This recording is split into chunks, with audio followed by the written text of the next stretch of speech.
बड़ी हैरानकुन बात थी कि एक सहाफी को तफ्तीश का हिस्सा बनाया गया।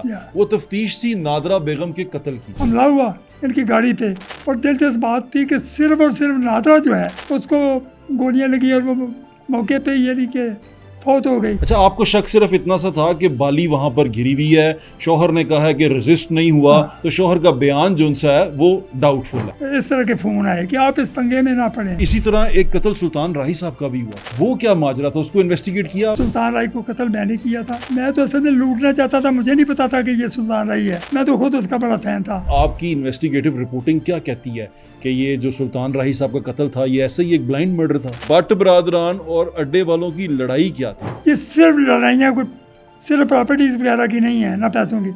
ये लड़ाइयाँ सिर्फ चुदराहट की हैं। गोगी भट्ट और तीफी भट्ट का क्या बैकग्राउंड क्या? ये गोगी तीफी कैसे मशहूर हुए? उन्होंने फोन तीफी भट्ट को किया। हड़ताल है कल, दुकाना नहीं खुलन गियाँ, ये जो हड़ताल, लेकिन कल हड़ताल नहीं होनी चाहिए थी। ये सीएम का फोन आ चुका हुआ है और एमएनए भी आ चुका है, लॉर्ड मेयर भी आ चुका है, फिर भी उन्होंने ये कहा। अंदाजा करें कि आपका सीसीपीओ जो है वो मदद ले रहा है उनसे। खाला चट्टे को पैसे नहीं दिए इन्होंने, और वो 3-4 बंदे जो मर गए वो वैसे ही मर गए। बनाने वाला इनको गुंडा बदमाश वो था कहा।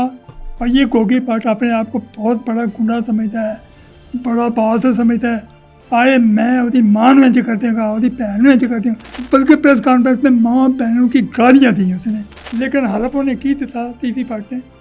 उन्हें क्या मैं हलफ दे दिया सिर्फ अपनी साथ एक जरा बग्गा बाटे। गोगी भट्ट का मैं हलफ नहीं देना, आपस बॉक्सर का मैं हलफ नहीं देना। तो ये जब ये मुलाकात हुई तो शोई शफकात साहब की क्या तासुरात थे? वो तो बड़े परेशान हुए होंगे। उत्थे हलफ तेरा ना होंदा ते मैं तेनू जिवें लैके जाना सी ना CIA मॉडल टाउन, सारे लाहौर से तेरा तमाशा देखना सी, मैं तेनू बांदर बना देना सी। मुझे इस सारी कहानी के अंदर सिर्फ जो सबसे ज्यादा सदमा जो मुझे लगा था ना, वो अमीर बलाज के कत्ल का था। अमीर बलाज को ये पता था कि मेरा बाप कत्ल हुआ, मेरा दादा कत्ल हुआ, मेरा फलाना कत्ल हुआ, तो मैं इस तरह की ये जो दावतें चाहते हैं ना शादियों की, फिल्मों की, इनसे अवॉइड करो। आप उसके जवाल की, उसकी मौत के जिम्मेदार, क्योंकि उसमें बहुत सारा जिक्र मंशियात का आया आगे। नहीं, मंशियात वाली बात 100% दुरुस्त है। मतलब उसके बारे में ये कह सकता हूँ कि उसकी कहीं दुश्मनी हो जाए ना किसी से, और पता हो कि वो आगे राइफलें बंदूकें लेके उसके लिए बैठे हैं, वो फिर भी जाएगा। लाहौर शहर में मंशियात जो सी है ये कब से ज्यादा फैली? वहाँ की एक औरत थी सरदारा, वो 2 थानों की बदमाश बस्तालफ थी। मैं आपसे पूछना चाहता हूँ, हाँ जी। आपको थ्रेट्स आए? वो जब वापस जाने लगा तो नीफे ने फायरिंग कर दी उसमें। उन्हें मनु इलाका गैर तो फोन की था, नीफे ने 4.5 नंबर पे। इफ्तिखार चौधरी साहब जो चीफ जस्टिस थे साबिक, उनका बेटा ASP लग गया लाहौर में और वो MBBS डॉक्टर था। उसने वो जो पुलिस वाले आए थे उनको रोक लिया, उनकी वर्दियाँ और सारे कपड़े उतरवा दिए, सिर्फ उनके अंडरवियर रहने दिए और नंगे पैरों को कहा भाग जाओ। मुबीन भट्ट को भी आंटी ने पकड़वा दिया। मुबीन भट्ट को ये थप्पड़ को 4-5 थप्पड़ ठोक दिए। जहाँ बंदे मारे थे ईवान अदल में, तो उसके साथ था। क्रिमिनल्स और सियासतदानों का तो बड़ा करीबी रिश्ता मुझे नजर आया जो आपने सारी बातें बताई। दूर से फायर किया, हेलमेट उड़ा दिया उनका कि ये हेलमेट पे लगी है ना गोली, तो हेलमेट उड़ गया है, ये गोली तुम्हारे सर में भी छेद कर सकती थी, लेकिन आज जानबूझ के मैंने छेद नहीं किया।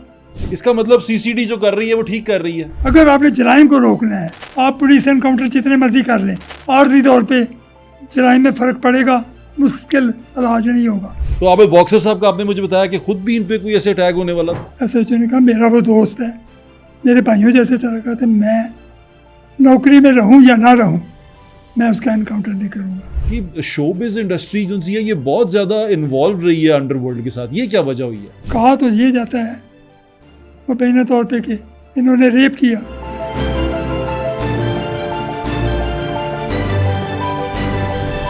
अस्सलाम वालेकुम, मेरा नाम है ज़ुहैब भट्ट और आप देख रहे हैं दिल की बात ज़ुहैब भट्ट के साथ।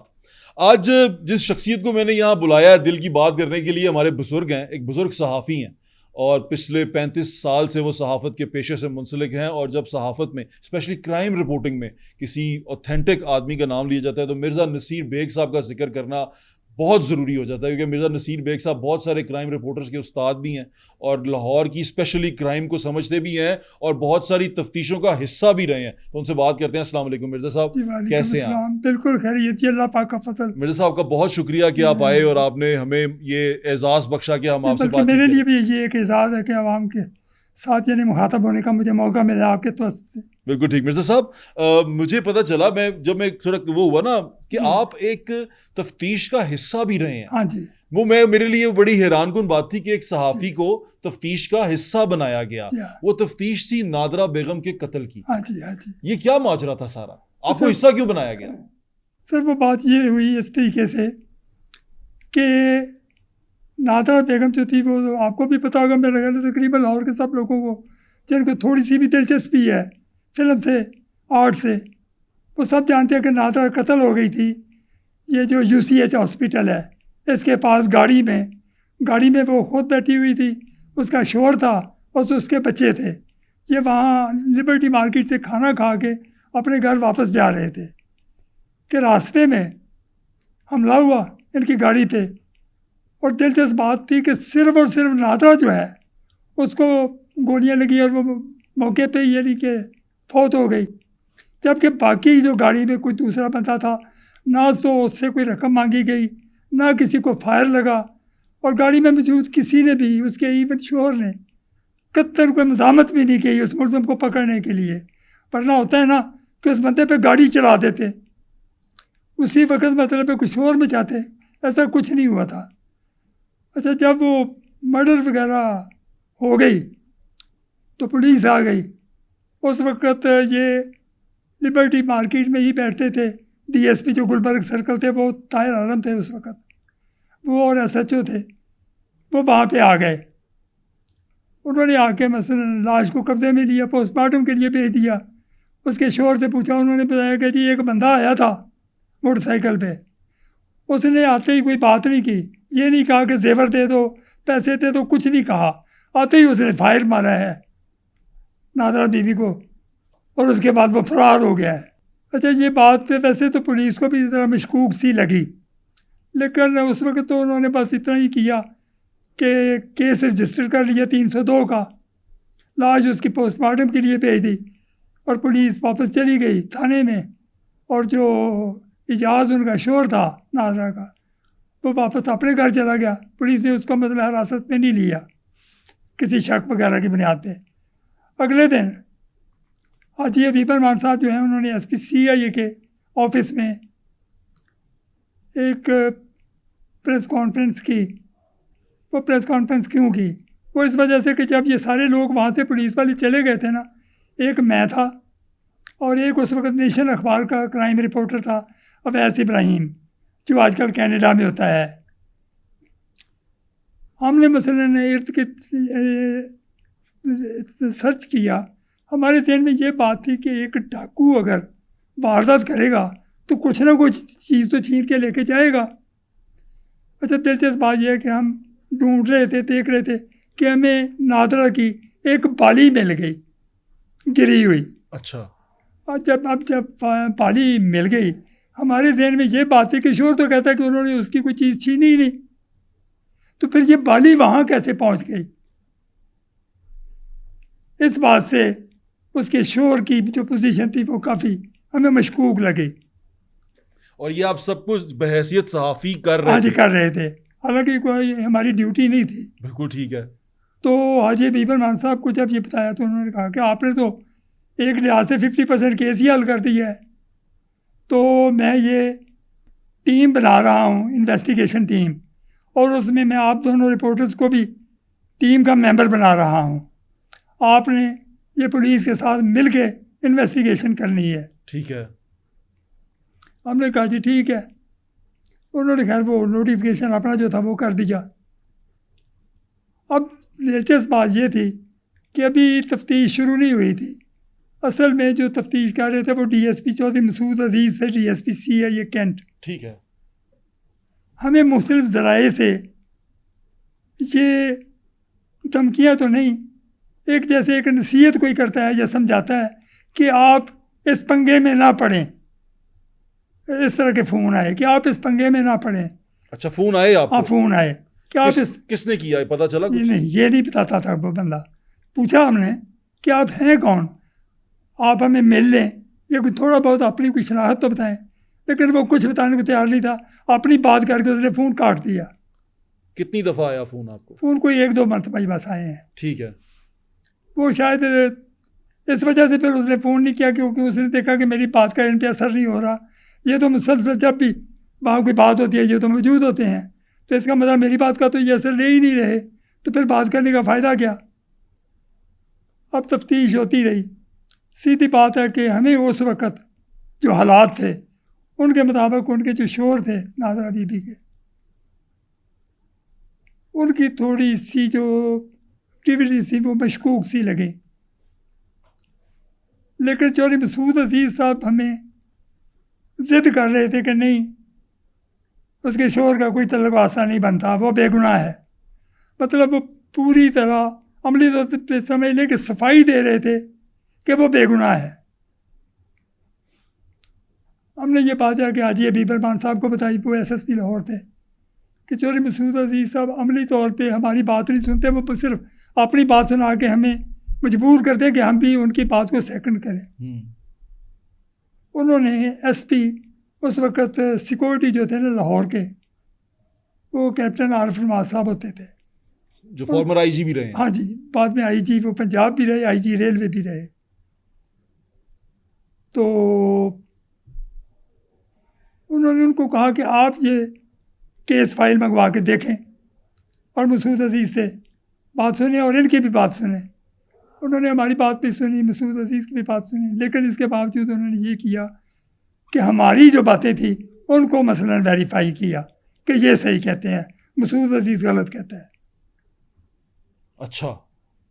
लेकिन उसके बाद फिर जो इजाज़ साहब थे नादरा के शोर, नादरा की तरफ से पैरवी कौन करता था, उसकी कोई एक रिश्तेदार औरत थी, पैरवी अमली तौर पे वही करती थी सारी, कोई बंदे शंदे उनके पैरवी नहीं करते थे। कोई नहीं आया नादरा बेगम की तरफ से? नहीं, वो औरत ही थी जो करती थी पैरवी। ठीक है। तो इजाज़ साहब ने ये किया कि तफ्तीश ट्रांसफ़र करवा ली, वो SP रेंज क्राइम के पास चली गई। ठीक है। हालांकि SP रेंज क्राइम जो बाद में DG FIA भी रहे हैं, शोहरत तो उनकी भी बहुत अच्छी थी। उन्होंने ये किया कि इन्वेस्टिगेशन में इजाज़ को बेगुनाह लिख दिया, बिल्कुल बिल्कुल बेगुनाह लिख दिया। अच्छा, आपको शक सिर्फ इतना सा था कि बाली वहां पर गिरी हुई है, शौहर ने कहा है कि रेजिस्ट नहीं हुआ, तो शौहर का बयान जो उनसा है वो डाउटफुल है। नहीं, और भी कई बातें डाउटफुल थी। वो क्या थी? और बस प्रॉपर्टीज़ के झगड़े चल रहे थे। अच्छा। ये चाह रहे थे कि वो प्रॉपर्टी जो है ना नादरा अपनी मेरे नाम पे करवा दे, वो नहीं मानती थी। अच्छा, ये भी चल रहा था? हाँ जी, चल रहा था। तो ये बात साबित भी हो गई थी। अच्छा, लेकिन हुआ ये कि जब उन्होंने बेगुनाह कर दिया ना जी, तो बरसम मुझे बड़ा दुख पहुंचा। इस बात पे नहीं कि उसने बेगुनाह क्यों किया है, दुख इस बात का लगा कि यार इस बंदे की इतनी अच्छी शोहरत है इस SSP की, और मैं बजाते खुद उसका बड़ा फ़ैन था कि वो बड़ा ऑनेस्ट आदमी है, रिश्वत नहीं लेता, सिफारिश नहीं मानता, तो उसने ये क्या किया है? मसूद साहब ने? नहीं, वो जो SSP रेंज क्राइम थे, अच्छा। जो बाद में तरक्की करके DG FIA के उहदे से रिटायर हुए, ना चाहते हुए भी मैं अगले दिन उनके पास खुद ही चला गया SSP रेंज क्राइम के पास। जी ठीक है। मैंने उनसे जाके कहा कि सर बात यह है कि केस को मैंने भी बड़ी अच्छी तरीके से स्टडी किया है, देखा है, और मेरी नज़र में तो आपने जो तफ्तीश की है वो सही नहीं की। ठीक है। आपने उनको बेगुनाह लिख दिया। उन्होंने फिर मुझे एक बात ऐसी कही कि उसका मेरे पास जवाब नहीं था। उन्होंने कहा था कि मेजर साहब ये मानते हैं कि हम मुसलमान हैं, हमारा मज़हब इस्लाम है। मैं कहा जी बिल्कुल मानता हूँ और ये दुरुस्त बात है। तो उन्होंने कहा कि हमारे इस्लाम में ये है कि अगर वर्षा माफ़ कर दें तो फिर कोई कुछ नहीं कर सकता। मैंने कहा जी बात तो सही है कि वर्षा अगर माफ़ कर दें तो कोई कुछ नहीं कर सकता। तो उन्होंने कहा कि मेरे पास यार नादर की रिश्तेदार औरतें और उसके जितने रिश्तेदार थे उसके वारस वो आ गए थे, मुझे एफिडेविट दे गए थे कि जी हमने पूरी तरह इंक्वायरी कर ली है, देख लिया है कि ये जो इजाज़त है ये बेगुनाह है, तो ये हमारी तरफ से बेगुनाह है। ओके। तो मैंने तो उनके जो बयान आता है उसकी रोशनी में फिर उसको बेगुनाह किया है। ओके, ठीक है।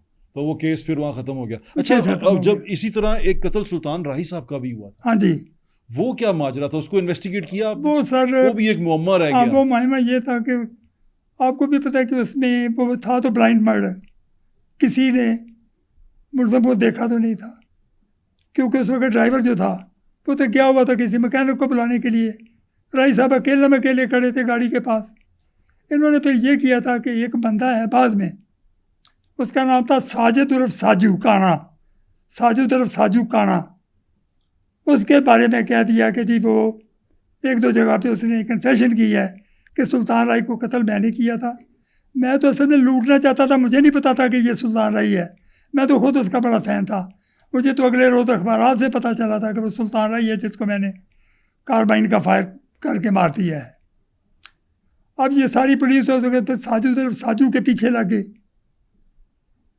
साजू तरफ साजू के बारे में ये है कि एक मौके पे पहले वो मशहूर इस बात पे हुआ था कि एक फेडरल सेक्रेटरी थे, federal joint secretary federal government के, वो जो फेडरल जॉइंट सेक्रेटरी थे वो गाड़ी पे इस्लामाबाद में जा रहे थे, तो साजिद और साजू ने उनसे गन पॉइंट पे उनकी गाड़ी छीन ली थी। उस वक्त यानी कि पहली मरतबा उसका नाम ज़रा मशहूर हुआ था कि फेडरल सेक्रेटरी से गाड़ी छीन ली गई है। अच्छा। तो उसके बाद फिर ये सुल्तान राय पे आ गया कि जी सुल्तान राय को मर्डर उसने किया है। अब उसके बारे में पुलिस पीछे चढ़ी हुई थी उसको पकड़ने के लिए। उसके बारे में मुखबरी हुई पुलिस को कि ये जो फरोज़ वाला है ना, इमामिया कॉलोनी, हाँ जी, यहाँ पे एक आबादी है करीब उसके, कि साजू तरफ साजू ने वहाँ पे रात को आना है। अब थाने फरोज वाले का एक ASI, 7-4-5 कांस्टेबल, इन्होंने जाके उस गांव के बाहर एक पुलिस ही थी वहाँ पे नाका लगा दिया कि साजू यहाँ पर आ रहा है, साजिद यहाँ उर्फ से साजू। गुजर के उसने जाना है आगे। ठीक है, ये वो साजिद उर्फ साजू है जिसने सुल्तान राय का कत्ल किया। जी हाँ। अच्छा। जब वो वहाँ पे पहुँचा, साजिद और साजू, उसकी मोटरसाइकिल के बारे में इंफॉर्मेशन इनको मिली हुई थी कि उसका ये नंबर है, ये कलर है, फलानी मोटरसाइकिल है। इन्होंने पहचान लिया रोशनी में कि यही बंदा है और यही मोटरसाइकिल है। उसको रुकने का इशारा किया। अब पुलिस ने अपनी वही रवायती अंदाज में कि जी उसने पुलिस पे फायरिंग कर दी, पुलिस ने जवाबी फायरिंग की और वो मारा गया। साजू मार दिया। साजू को मार दिया। ठीक है। हालांकि अगर इतनी कंफर्म इंफॉर्मेशन थी कि ये साजू ही है जिसने कत्ल किया है, तो ये भी कर सकते थे कि वहाँ कोई रुकावटें खड़ी करके आगे रुकावट कोई खड़ी कर देते, कील वगैरह फेंक देते, वो मोटरसाइकिल पंक्चर हो जाती। अच्छा, ये बताएं कि आपकी इन्वेस्टिगेटिव रिपोर्टिंग क्या कहती है कि ये जो सुल्तान राही साहब का कत्ल था ये ऐसे ही एक ब्लाइंड मर्डर था? वो ब्लाइंड मर्डर, इसमें तो दूसरी राय है ही नहीं कि था वो ब्लाइंड मर्डर। और भी बड़े लोगों के नाम आए थे, लेकिन मेरा ख्याल ये है कि वो थी वारदात ऐसे ही कि ये जब खड़ा था ना, मेरा ख्याल है जो भी है, बेशक वो साजू है या जो भी है, मकसद तो उसका लूट मार करना ही था। ठीक है, कोई मतलब वो दुश्मनी वाला मर्डर नहीं नजर आ रहा। बिल्कुल ठीक है। अच्छा, एक लाहौर शहर के अंदर बहुत बड़ी दुश्मनी चल रही है। हाँ जी। आपको पता है अभी उसमें तीफी भट्ट को किया गया, उसका इनकाउंटर हुआ, हाँ फिर जी। साथी छुड़ाने के लिए हाँ आए जी, थे। हाँ जी। सारा कुछ आपने देखा, जी हाँ, जी हाँ। आपकी नजरों से गुजरा। जी हाँ। मैं ये जानना चाहता हूँ कि ये भट्ट बरादरान और अड्डे वालों की लड़ाई क्या थी? सर एक बात मैं आपको आज बता दूं, हाँ, लड़ाई कराची की हो या लाहौर की हो, हमारे पाकिस्तान के शहरों में ये जो लड़ाइयाँ होती हैं ना, दुश्मनियों की या फिर गैंग बन जाते हैं, ये सिर्फ लड़ाइयाँ कोई सिर्फ प्रॉपर्टीज़ वगैरह की नहीं है, ना पैसों की। ये लड़ाइयाँ सिर्फ चुदराहट की हैं। बस सिर्फ वो कहता है मैं बड़ा चौधरी हूँ इलाके का, वो कहता है मैं बड़ा चौधरी हूँ। इस चुदराहट में ये दुश्मनियाँ फिर पड़ती हैं और दुश्मनी फिर आगे आगे चलती है, जिसमें कत्ल गारत भी होती है। ठीक है हालांकि ये जब ये जिनके आपने नाम लिए हैं जी, एक तीफी मौके भट्ट, पे, गोगी भट्ट, हाँ जी, और एक मौके पे यहाँ पे जब SSP जुल्फ़िकार चीमा साहब लगे थे, तो उन्होंने अपनी पोस्टिंग के चंद दिन बाद ही ये कहा कि ये जो टीपू है इसको गिरफ्तार कर लो और इसको बंद कर दो ये थाना ग्वाल मंडी की हवालात में। हालांकि जो ये हैं टीपू पहलवान और ये अड्डे वाले, हाँ जी ये बड़े असर और रसूख वाले लोग थे। सर, दोनों पार्टियां असर रसूख वाली हैं। मतलब तीफी भट्ट, गोगी भट्ट वगैरह वो भी असर रसूख वाले हैं और ये भी असर रसूख वाले हैं। अच्छा, मुझे थोड़ा बैकग्राउंड तो बताएं, गोगी भट्ट और तीफी भट्ट का क्या बैकग्राउंड, क्या ये गोगी तीफी कैसे मशहूर हुए? ये सर आपने तो रिपोर्ट किया ये सारा। नहीं, इसमें मशहूरी वाली कोई ऐसी बात नहीं है। असल में बात ये थी कि ये जो तीफी भट्ट है या इसकी फैमिली है, ये पहले अपने आप को ताजर शो करते थे कि हम ताजर हैं। ठीक है। और फिर एक मौका ऐसा आया कि तीफी भट्ट अंजुमन ताजरान जो अकबरी मंडी है वहाँ का चेयरमैन बन गया। 30 साल से जी चेयरमैन। हाँ, बल्कि समझ लो वो ताज हाथ वाला साहब बन गया। जबकि उसका बड़ा भाई पहले ही अंजुमन ताजरान जो ब्रांडर रोड है उसका चेयरमैन था, जी, ख्वाजा अजहर गुलशन ख्वाजा नाम है। अजहर गुलशन जी, वो पहले ही उसका चेयरमैन था। यानी ये अपने आप को शो तो करते थे कि हम असल में हैं ताजर। हालांकि ताजर जाजर तो कोई मैं नहीं मानता। बाकी लीडर बनने के लिए क्या है कि आप असर रसूख इस्तेमाल करें। अच्छा, इनके पास तो वो भी आते थे, सियासी रहनुमा भी इनके घरों में आते आते थे। थे, बिल्कुल आते थे। गोगी भट्ट साहब का मैंने आप ये पॉडकास्ट कहते किया, हैं वो, मैं उन्होंने कहा आपको एक कि वाकया बताता हूँ दिलचस्प, हाँ हाँ वो आपके लिए भी और आवाम के लिए भी दिलचस्प होगा। एक मरतबा मैं लाहौर के CCPO लगे हुए थे अमीर बैन साहब, जी, ठीक है। मैं उनके पास बैठा हुआ था। उन्होंने अपने PTCL नंबर से फ़ोन मिलाया। अब मुझे ये पता चल गया कि फ़ोन वो जो उन्होंने मिलाया है ना, वो मिलाया था हमजा शहबाज को। अच्छा। हमजा शहबाज साहब ये कह रहे थे कि ये जो पीपल्स पार्टी वाले हैं ना, ये कहते हैं कि जी हमने लाहौर की मार्केटें बंद करवानी है, पहिया जाम हड़ताल करनी है, तो ये होनी नहीं चाहिए। तो अमीर मैं साहब ने फ़ोन बंद करके ना किसी SP को, किसी DSP को या किसी पुलिस ऑफिसर को फ़ोन नहीं किया। उन्होंने फ़ोन तीफी भट्ट को किया अच्छा। कि भट्ट साहब पीपल्स पार्टी वाले ने किया जे इस तरह हड़ताल है, कल दुकाना नहीं खुलन गियाँ, पहिया जाम हड़ताल, लेकिन कल हड़ताल नहीं होनी चाहिए थी। तीफी भट्ट ने यकीन दिलाया कि मार्केटें खुलेंगी, कोई पहिया जाम हड़ताल नहीं होगी और मार्केटें भी खुलेंगी। ये साल होगा 2000। अमीर वैन साहब CCPO थे जी, ये साल होगा 2015 या 16 का तकरीबन। अच्छा, अंदाज़ा करें कि आपका CCPO जो है वो मदद ले रहा है उनसे, ओए होए।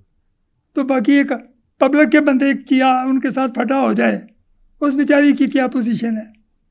इतने वो असर रसूख वाले थे। इतने से रसूख वाले थे। लेकिन एक बात मैंने देखी है, जुल्फ़कार चीनी को मैंने देखा है, वो नहीं केयर करता था। वो मैं उसका वाक़या आपको बताने लगा था कि उसका फ़र्क और अमीन बैंस का फ़र्क। उसने जुल्फ़कार चीनी ने कह दिया कि ये जो गोगी भट्ट है ना, इसको गिरफ़्तार करें और इसको थाने में सिरिया की हवालात में बंद कर दें। गोगी भट्ट को हाँ, और टीपू पहलवान को। टीपू को बंद कर दिया गया गवर्नमेंट ठीक ही, है। उसको बंद कर दिया मिसरिया। ठीक है, दोनों को बंद कर दिया। हाँ, और तीफी हवाला। भट्ट साहब को? नहीं, इनको नहीं। तीफी भट्ट साहब को नहीं। अच्छा जी, फिर?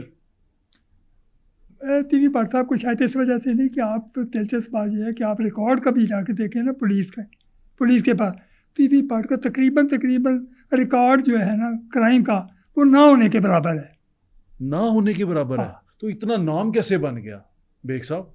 एक इतना बड़ा काम उन्होंने स्टेचर कैसे बना? काम उन्होंने, वो बताता हूँ कि काम उन्होंने क्या किए। वो भी एक आपको ऐसा वाक़या बताऊँगा हाँ। कि आप कहेंगे कि बस अखीर ही हो गई है, मेरा ख्याल है कि आप इस बात को ख़त्म ही करें। अच्छा, वो बताइए भी मैं वाक़या बताता जी, हूँ। बताइएगा। अच्छा, ये कि जुल्फ़कार चीमा साहब ने बंद जुल्फ़कार कर दिया। चीमा साहब ने दोनों को बंद करा दिया। अब हमारे लाहौर के एक MNA साहब, वो मैं ऑफ द रिकॉर्ड आपको नाम बता दूंगा चले, ठीक है। क्योंकि बड़े बाअसर हैं वो। ठीक है। क्योंकि जुल्फ़कार चीमा साहब के मैं पास बैठा हुआ था, वो नाश्ता कर रहे थे। अच्छा। वो MNA साहब आ गए, एक साथ MPA साहब आ गए, और एक जो उस वक़्त के लॉर्ड मेयर थे वो भट्ट साहब, जी ठीक जो है। ग्वाल मंडी में होते थे। जी ठीक है। एक वो आ गए, ये भी आके बैठ गए।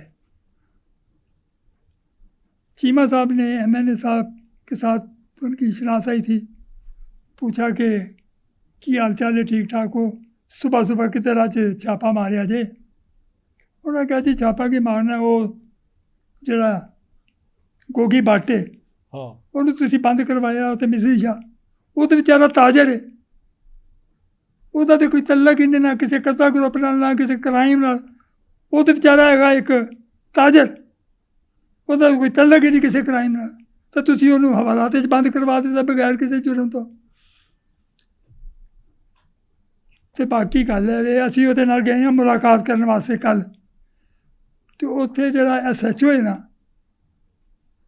हालांकि वाकफ से लेकर उन्होंने माजरत की थी, उन्हें कहा जी बड़े सख्त ऑर्डर ने उतों जी ठीक है। मुलाकात नहीं हो सकती। चीमा साहब कहते हैं तुसी MNA हो, ये लॉर्ड मेयर ने तो तुहाडे कहते भी नहीं मुलाकात है। वो कहता जी कि सर गल है साडा पूरा यानी कि सूख भी सी, लेकिन इसके बावजूद उन्हें मुलाकात नहीं होने देती, गोगी बाट से मुलाकात नहीं होने देती। ठीक है। ये MNA की भी मुलाकात नहीं होने दी, SHO ने किसी की भी नहीं होने दी, लॉर्ड मेयर की भी नहीं होने दी। वो हुण कह रहे ने MNA साहब दे नाल दे, वो कहते ने जी पहला जिहड़े हैगे ना ASP नुलखा, उदों ASP नुलखे के तहत होंदा सी थाना, वो सर्कल सी नुलखे सर्कल, वहाँ से पहले परमिशन लेके आओ तब मुलाकात होगी, वगरना मुलाकात नहीं होगी। तो चीमा साहब कहते हैं तुसी उन्होंने जाके मिल लवो, उन्होंने जाके गल दसो जी मैं गल्लां दसन रहे हो। उत्थे हुण कहता है MNA तुहानूं वैसे CM साहब का फोन आया साढ़े मुतलक, CM शहबाज शरीफ, अच्छा। उन्हें कहा जी वो फोन तो आया लेकिन तुसी फोन नूं छड्डो, जी वो उस फोन नूं कोई अहमियत नहीं सन दे रहे चीमा साहब, और तुसी फोन नूं छड्डो, पर तुहानूं मैं कहा ना तुसी जाके उन्होंने मिल लवो आप जाके ASP नूं, और उन्होंने सारी पोजीशन क्लीयर करो, अगर सारे इस तरह तो असां नहीं जाना, तुसी उन्होंने फोन करो फिर जावांगे, नहीं तो असां नहीं जाना। चीमा साहब ने खैर फोन चुकिया किया उन्होंने ASP नूं, तो यार MNA साहब ने, लॉर्ड मेयर साहब ने, तो MPA साहब ने आए ने, इन्हें मुलाकात करनी है गोगी बाट नाल, तो देख लो जो जो कानून के मुताबिक तरीकाकार है वो मुताबिक इन्हों की मुलाकात ले लो, जो सकती करवा दो, कोई ना उतों तुहाडे कोलों लैके तो दौड़ नहीं जाना। ASP ने कहा ठीक है, हेलो जी मैं तो तुहाडे कहने ते फोन कर दिता, वो हुण चले गए मुतमैन हो गए। वो लेकिन हाली मुश्किल कचहरी चौक क्रॉस किया होगा, तो चीमा साहब ने दोबारा फोन किया ASP को, जे मेरे कोल बैठे सन, बल्कि मेरे सिर पर सवार होए सन, जे तू फोन करेगा तो असा जाना है, तो मैं इस मजबूरी के तहत फोन किया, भाई मैं तेरे काम में मुदाखलत नहीं करता, तेरा दिल करता तू मुदाखलत सच्ची मुलाकात करा, तेरा दिल नहीं करता तू मुलाकात ना करा, तेरी अपनी डिस्क्रिशन है, मेरी तरफों कोई दबाव कोई सिफारिश नहीं। अच्छा, ये चीज़ जुल्फकार चीमा साहब ने कहा। हाँ। ये CM का फोन आ चुका हुआ है और MNA भी आ चुका है, लॉर्ड मेयर भी आ चुका है, फिर भी उन्होंने ये कहा नहीं, मैं फिर भी कहा अच्छा ASP आंदा जी अगर वो मेरे को आन तो मैं की कहा, तू इस तरह कर, तू दफ्तर तो गड्डी बैठ के किधरे रेस्टोरेंट किसे चला जाओ तो जाके कॉफ़ी शाफी पी, तो कोई घंटे 2 घंटे बाद वापस आ जी, उदों तक वो चले गए होंगे, तेनों यानी कि मगज ना खपाना पे। वो कहता जी ठीक है, एक ऐश है, ਇਹ ਸਾਰੀਆਂ ਗੱਲਾਂ ਤੁਹਾਡੇ ਸਾਹਮਣੇ ਹੋ ਰਹੀਆਂ, ये ਤੁਸੀਂ मेरी बैठे हो। मौजूदगी ये हुई है। ठीक है। क्या अगे ASP साहब है कोई नहीं सर, वो अरदली ਨੂੰ ਪੁੱਛਿਆ ਉਹਨੇ ਕਿਹਾ ਸਰ कोई बड़ा अहम जिहा एक फोन आया सी, उस तो बाद गड्डी कट के उस वक्त चले गए ने, दस के नहीं गए कितने गए ने तो कदों आना। फिर भी फिर फोन करके चीमा साहब ने गिला किया जिवें कुछ असी आए हैं तो ASP साहब तो आए नहीं, उन्हें क्या कोई मजबूरी हो गई होगी जिसकी वजह करके वो गया है, और कोई थोड़े डर तो नहीं हो गया, वो कोई मजबूरी होएगी, कोई ऐसा कोई केस होएगा जिसकी वजह करके जाना पैगा, लेकिन मुलाकात नहीं हो सकी। नहीं मुलाकात। तो फिर छड्डिया किस तरह? ਹੁਣ ਗੱਲ ਹੈ ਵੀ ਕੋਈ ਨਵਾਂ ਜੁਰਮ ਤੇ ਉਹਨਾਂ ਕੀਤਾ ਹੀ ਨਹੀਂ ਸੀ, ਉਹਨਾਂ ਦੇ ਰਿਮਾਂਡ ਲਏ ਸਨ ਸੈਕਸ਼ਨ 54 'ਚ अच्छा ਦੋਵਾਂ ਦੇ, अच्छा ਉਹਦਾ ਉਧਰੋਂ ਸੈਕਸ਼ਨ 54 'ਚ ਰਿਮਾਂਡ ਸੀ, ਉਹਦਾ ਉਧਰੋਂ ਸੈਕਸ਼ਨ 54 ਚ ਰਿਮਾਂਡ ਟੀਪੂ ਦਾ ਤੇ ਗੋਗੀ ਭੱਟ ਸਾਹਿਬ ਦਾ ਤੇ ਦੋਵਾਂ ਦਾ ਇਹ ਹੋ ਗਿਆ ਸੀ। ਸੈਕਸ਼ਨ 54 ਚ ਰਿਮਾਂਡ ਸੀ। ਠੀਕ ਹੈ। ਉਹਦਾ ਵੱਖਰਾ ਸੀ ਰਿਮਾਂਡ। ਹੁਣ ਸੈਕਸ਼ਨ 53 ਚ ਦਾ ਮਤਲਬ ਹੁੰਦਾ ਸ਼ੱਕ ਦੀ ਬੁਨਿਆਦ ਤੇ। ਠੀਕ ਹੈ। ਹੁਣ ਉਸ ਵਕਤ ਉਹਨਾਂ ਕੋਈ ਜੁਰਮ ਤੇ ਕੀਤਾ ਨਹੀਂ ਸੀ ਤੇ ਕੋਈ ਉਹ ਇਹੋ ਜਿਹੇ ਮੁਜਰਮ ਵੀ ਨਹੀਂ ਸੀ ਜੋ ਉਹਨਾਂ ਨੂੰ ਕੋਈ ਉਹ ਛਿੱਤਰ ਪਰਵਾ ਕੀਤਾ ਜਾਵੇ। ਨਹੀਂ ਲੇਕਿਨ ਛੱਡਤਾ ਗਿਆ ਫਿਰ। ਬਿਲ ਆਖਰ ਅਦਾਲਤ ਨੇ ਡਿਸਚਾਰਜ ਕਰ ਦਿੱਤਾ। ਅਦਾਲਤ ਨੇ ਡਿਸਚਾਰਜ ਕਰਤਾ। ਠੀਕ ਹੈ। ਅਦਾਲਤ ਨੇ ਪੁੱਛਿਆ ਨਾ ਕੋਈ। ਅੱਛਾ ਲਤੀਫੀ ਭੱਟ ਸਾਹਿਬ ਤੁਸੀਂ ਮੈਨੂੰ ਦੱਸ ਰਹੇ ਸੀ ਕਿ ਬਹੁਤ ਵੱਡੀ ਇੱਕ ਉਹ ਕੀ ਹੈ? ਉਹ ਇਹ ਜੇ ਜਦੋਂ ਕਤਲ ਹੋਏ ਨੇ। ਕੌਣ? ਬਿੱਲਾ ਭਲਵਾਨ ਜਾਂ ਟੀਪੂ ਭਲਵਾਨ? ਈਵਾਨੀ ਅਦਾਲਤ 'ਚ 4-5 ਕਤਲ ਹੋ ਗਏ ਸਨ। ਕਾਤਲਾਨਾ ਹਮਲਾ ਤੇ ਹੋਇਆ ਸੀ ਅਸਲ ਦੇ ਵਿੱਚ ਕਿਹਦੇ ਤੇ? ਟੀਪੂ ਤੇ। ਜੀ ਠੀਕ ਹੈ। ਇਹ ਗਿਆ ਸੀ ਉੱਥੇ ਕਿਸੇ ਆਪਣੇ ਕੰਮ। ਜੀ ਠੀਕ ਹੈ। ਕੰਮ ਮੈਨੂੰ ਉੱਥੇ ਈਵਾਨੀ ਅਦਾਲਤ 'ਚ ਨਹੀਂ ਸੀ। ਕੰਮ ਮੈਨੂੰ ਹੈਗਾ ਸੀ ਕੋਈ ਉਹ ਜਿਹੜਾ ਸੈਂਟਰਲ ਵਕਾਫ ਹੈ ਨਾ ਉਹਨਾਂ ਦੇ ਦਫ਼ਤਰ। ਠੀਕ ਹੈ। ਉਹ ਕੋਈ ਬੰਦਾ ਉਸ ਵਕਤ ਬੈਠਾ ਨਹੀਂ ਸੀ ਤੇ ਇਹ ਉੱਥੇ ਈਵਾਨੀ ਅਦਾਲਤ ਆ ਗਏ। ਉੱਥੇ ਕੋਈ ਵਕੀਲ ਸੀ ਇਹਨਾਂ ਦਾ ਵਾਕਫ ਉਹਨੂੰ ਮਿਲਣ। मुखालिफ मगर चढ़े सन। लाहौर का जो सबसे बड़ा बदमाश मैं समझता हूँ वो खालिद चिट्टा, बल्कि लाहौर के ये जो हैं मसलन मुबीन बसा वगैरह ये सब उसके शागिर्द हैं खालिद चिट्टे के। खालिद चिट्टा नाम था? हाँ जी। अच्छा। और उसने इतने ये जो ईवानी अदल वाले 4 कत्ल थे, पर्चा तो उन्होंने जिस पे मर्जी करा दिया। अमली तौर पे वहाँ पे भी मारने वाला जो था वो खालिद चिट्टा था। अच्छा। या और वो मारने आया था टीपू पहलवान को? मारने तो टीपू पहलवान को आया था। और वैसे फिर मैं नाम नहीं अब उसका ले सकता क्योंकि किसका? मैंने का नहीं। किसका? ये भट्ट साहब का। तीफी भट्ट का? गोगी भट्ट का? हाँ ले सकते हैं। इल्जाम गोगी भट्ट पे आया? उस पे आया था। उसने कहा था कि बच्चे उसने कहा था कितने लाख रुपया दूंगा अगर उसको मार दो। हालांकि 3-4 बंदे मर गए। इन्होंने पैसे मांगे। उन्होंने कहा मैंने तो उसका कहा था, तो हमने पता नहीं कौन अरे वगैरह मार के हमारे लिए खाम खा मुसीबत खड़ी कर दी है। किस बात के पैसे? इन्होंने पैसे नहीं दिए थे फिर उसको। खालिद चिट्टे को पैसे नहीं दिए इन्होंने? और वो 3-4 बंदे जो मर गए वो वैसे ही मर गए? वो वैसे ही मर गए पीछे। तो खालिद चिट्टे ने मारे? खालिद चिट्टा असल में एक शूटर था? शूटर था, बल्कि वो समझ लें कि लाहौर के जो बड़े बड़े गुंडे बदमाश हैं ना, इनका समझ लें कि वो उस्ताद था। बनाने वाला इनको गुंडा बदमाश वो था। अच्छा। तो फिर इसमें जो अटैक ये हुआ, मेरी राय नहीं है। मैंने लाहौर के जो बड़े नामी ग्रामी पुलिस अफसर हैं ना, हाँ, जिनके वास्ते पढ़ते रहे हैं, हाँ, उनसे पूछा और सबकी मुश्तरका राय ये थी कि खालिद चिट्टे से बड़ा बदमाश कोई नहीं। अच्छा, फिर वो जब वो कत्ल हो गए तो पर्चा किस पे हुआ? तीफी भट्ट पे, गोगी भट्ट पे, इन पे पर्चा हुआ। और भी बंदे थे जिन पे पर्चा हुआ। तीफी भट्ट भाग के लंदन चला गया हुआ था, गोगी भट्ट दुबई चला गया हुआ था। चौधरी शफकात जो था ना, उस वक्त SSP इन्वेस्टिगेशन लाहौर था। ठीक है। चौधरी शफकात के टीपू के वालिद बिल्ले के साथ बड़े क्लोज रिलेशन थे। ठीक है। इसी वजह से ये टीपू शफकात को चौधरी साहब नहीं कहता था, हमेशा चाचा जी कहता था। ठीक है। और जब ये ज़ख्मी होके मेरे अस्पताल गया था ना, तो चौधरी शफकात खुद मेरे अस्पताल इसका पता लेने गया था। अच्छा। इसी वजह से चौधरी शफकात पे इल्ज़ाम लगाया था टीपू से मुखालिफ पार्टी ने कि जी वो जो FIR दर्ज हुई है ना, वो चौधरी शफकात ने डिक्टेट करवाई है। अच्छा। हालांकि उसने डिक्टेट नहीं करवाई थी। ठीक है। चौधरी शफकात का रोल न्यूट्रल था इसमें? वो रोल ही तो बताने लगा हूँ आपको। अच्छा। और उसमें इनकी ये अहमियत भी बताने लगा हूँ। तीफी भट्ट की? हाँ जी। अच्छा। चौधरी शफकात ने एक प्रेस कॉन्फ्रेंस की अपने ऑफिस में, कहा, और ये गोगी भट्ट अपने आप को बहुत बड़ा गुंडा समझता है, बड़ा बास समझता है, आए मैं ਉਹਦੀ ਮਾਂ ਨੂੰ ਇੰਜ कर देगा, ਉਹਦੀ भैन ਨੂੰ इंज कर देगा। बल्कि प्रेस कॉन्फ्रेंस में माँ बहनों की गालियाँ दी उसने। चौधरी शफकात ने इन लोगों को, भट्ट बरादरान को? सिर्फ तीफी भट्ट को। सिर्फ तीफी भट्ट को? अच्छा। कि वो समझ कि अपने आप को ये है वो। आए हैं ज़रा वापस, इधर रखे पैर किसी एयरपोर्ट पे, मैं इसकी टांगें वहाँ पे काट दूंगा ये वो। इसकी जो ये प्रेस कॉन्फ्रेंस थी ना, वो पहुंची तीफी भट्ट तक। आपने प्रेस कॉन्फ्रेंस कवर की थी? हाँ जी। अच्छा। ये जो टीवी भट्ट था ना, इसकी बड़े गहरे मुनासब थे चौधरी मसूद अजीज़ से। अच्छा चौधरी मसूद अजीज़ उस वक्त SPCI लाहौर था। जी, ठीक है। टीवी भट्ट ने फ़ोन किया इसको, चौधरी मसूद अजीज़ को। ठीक है।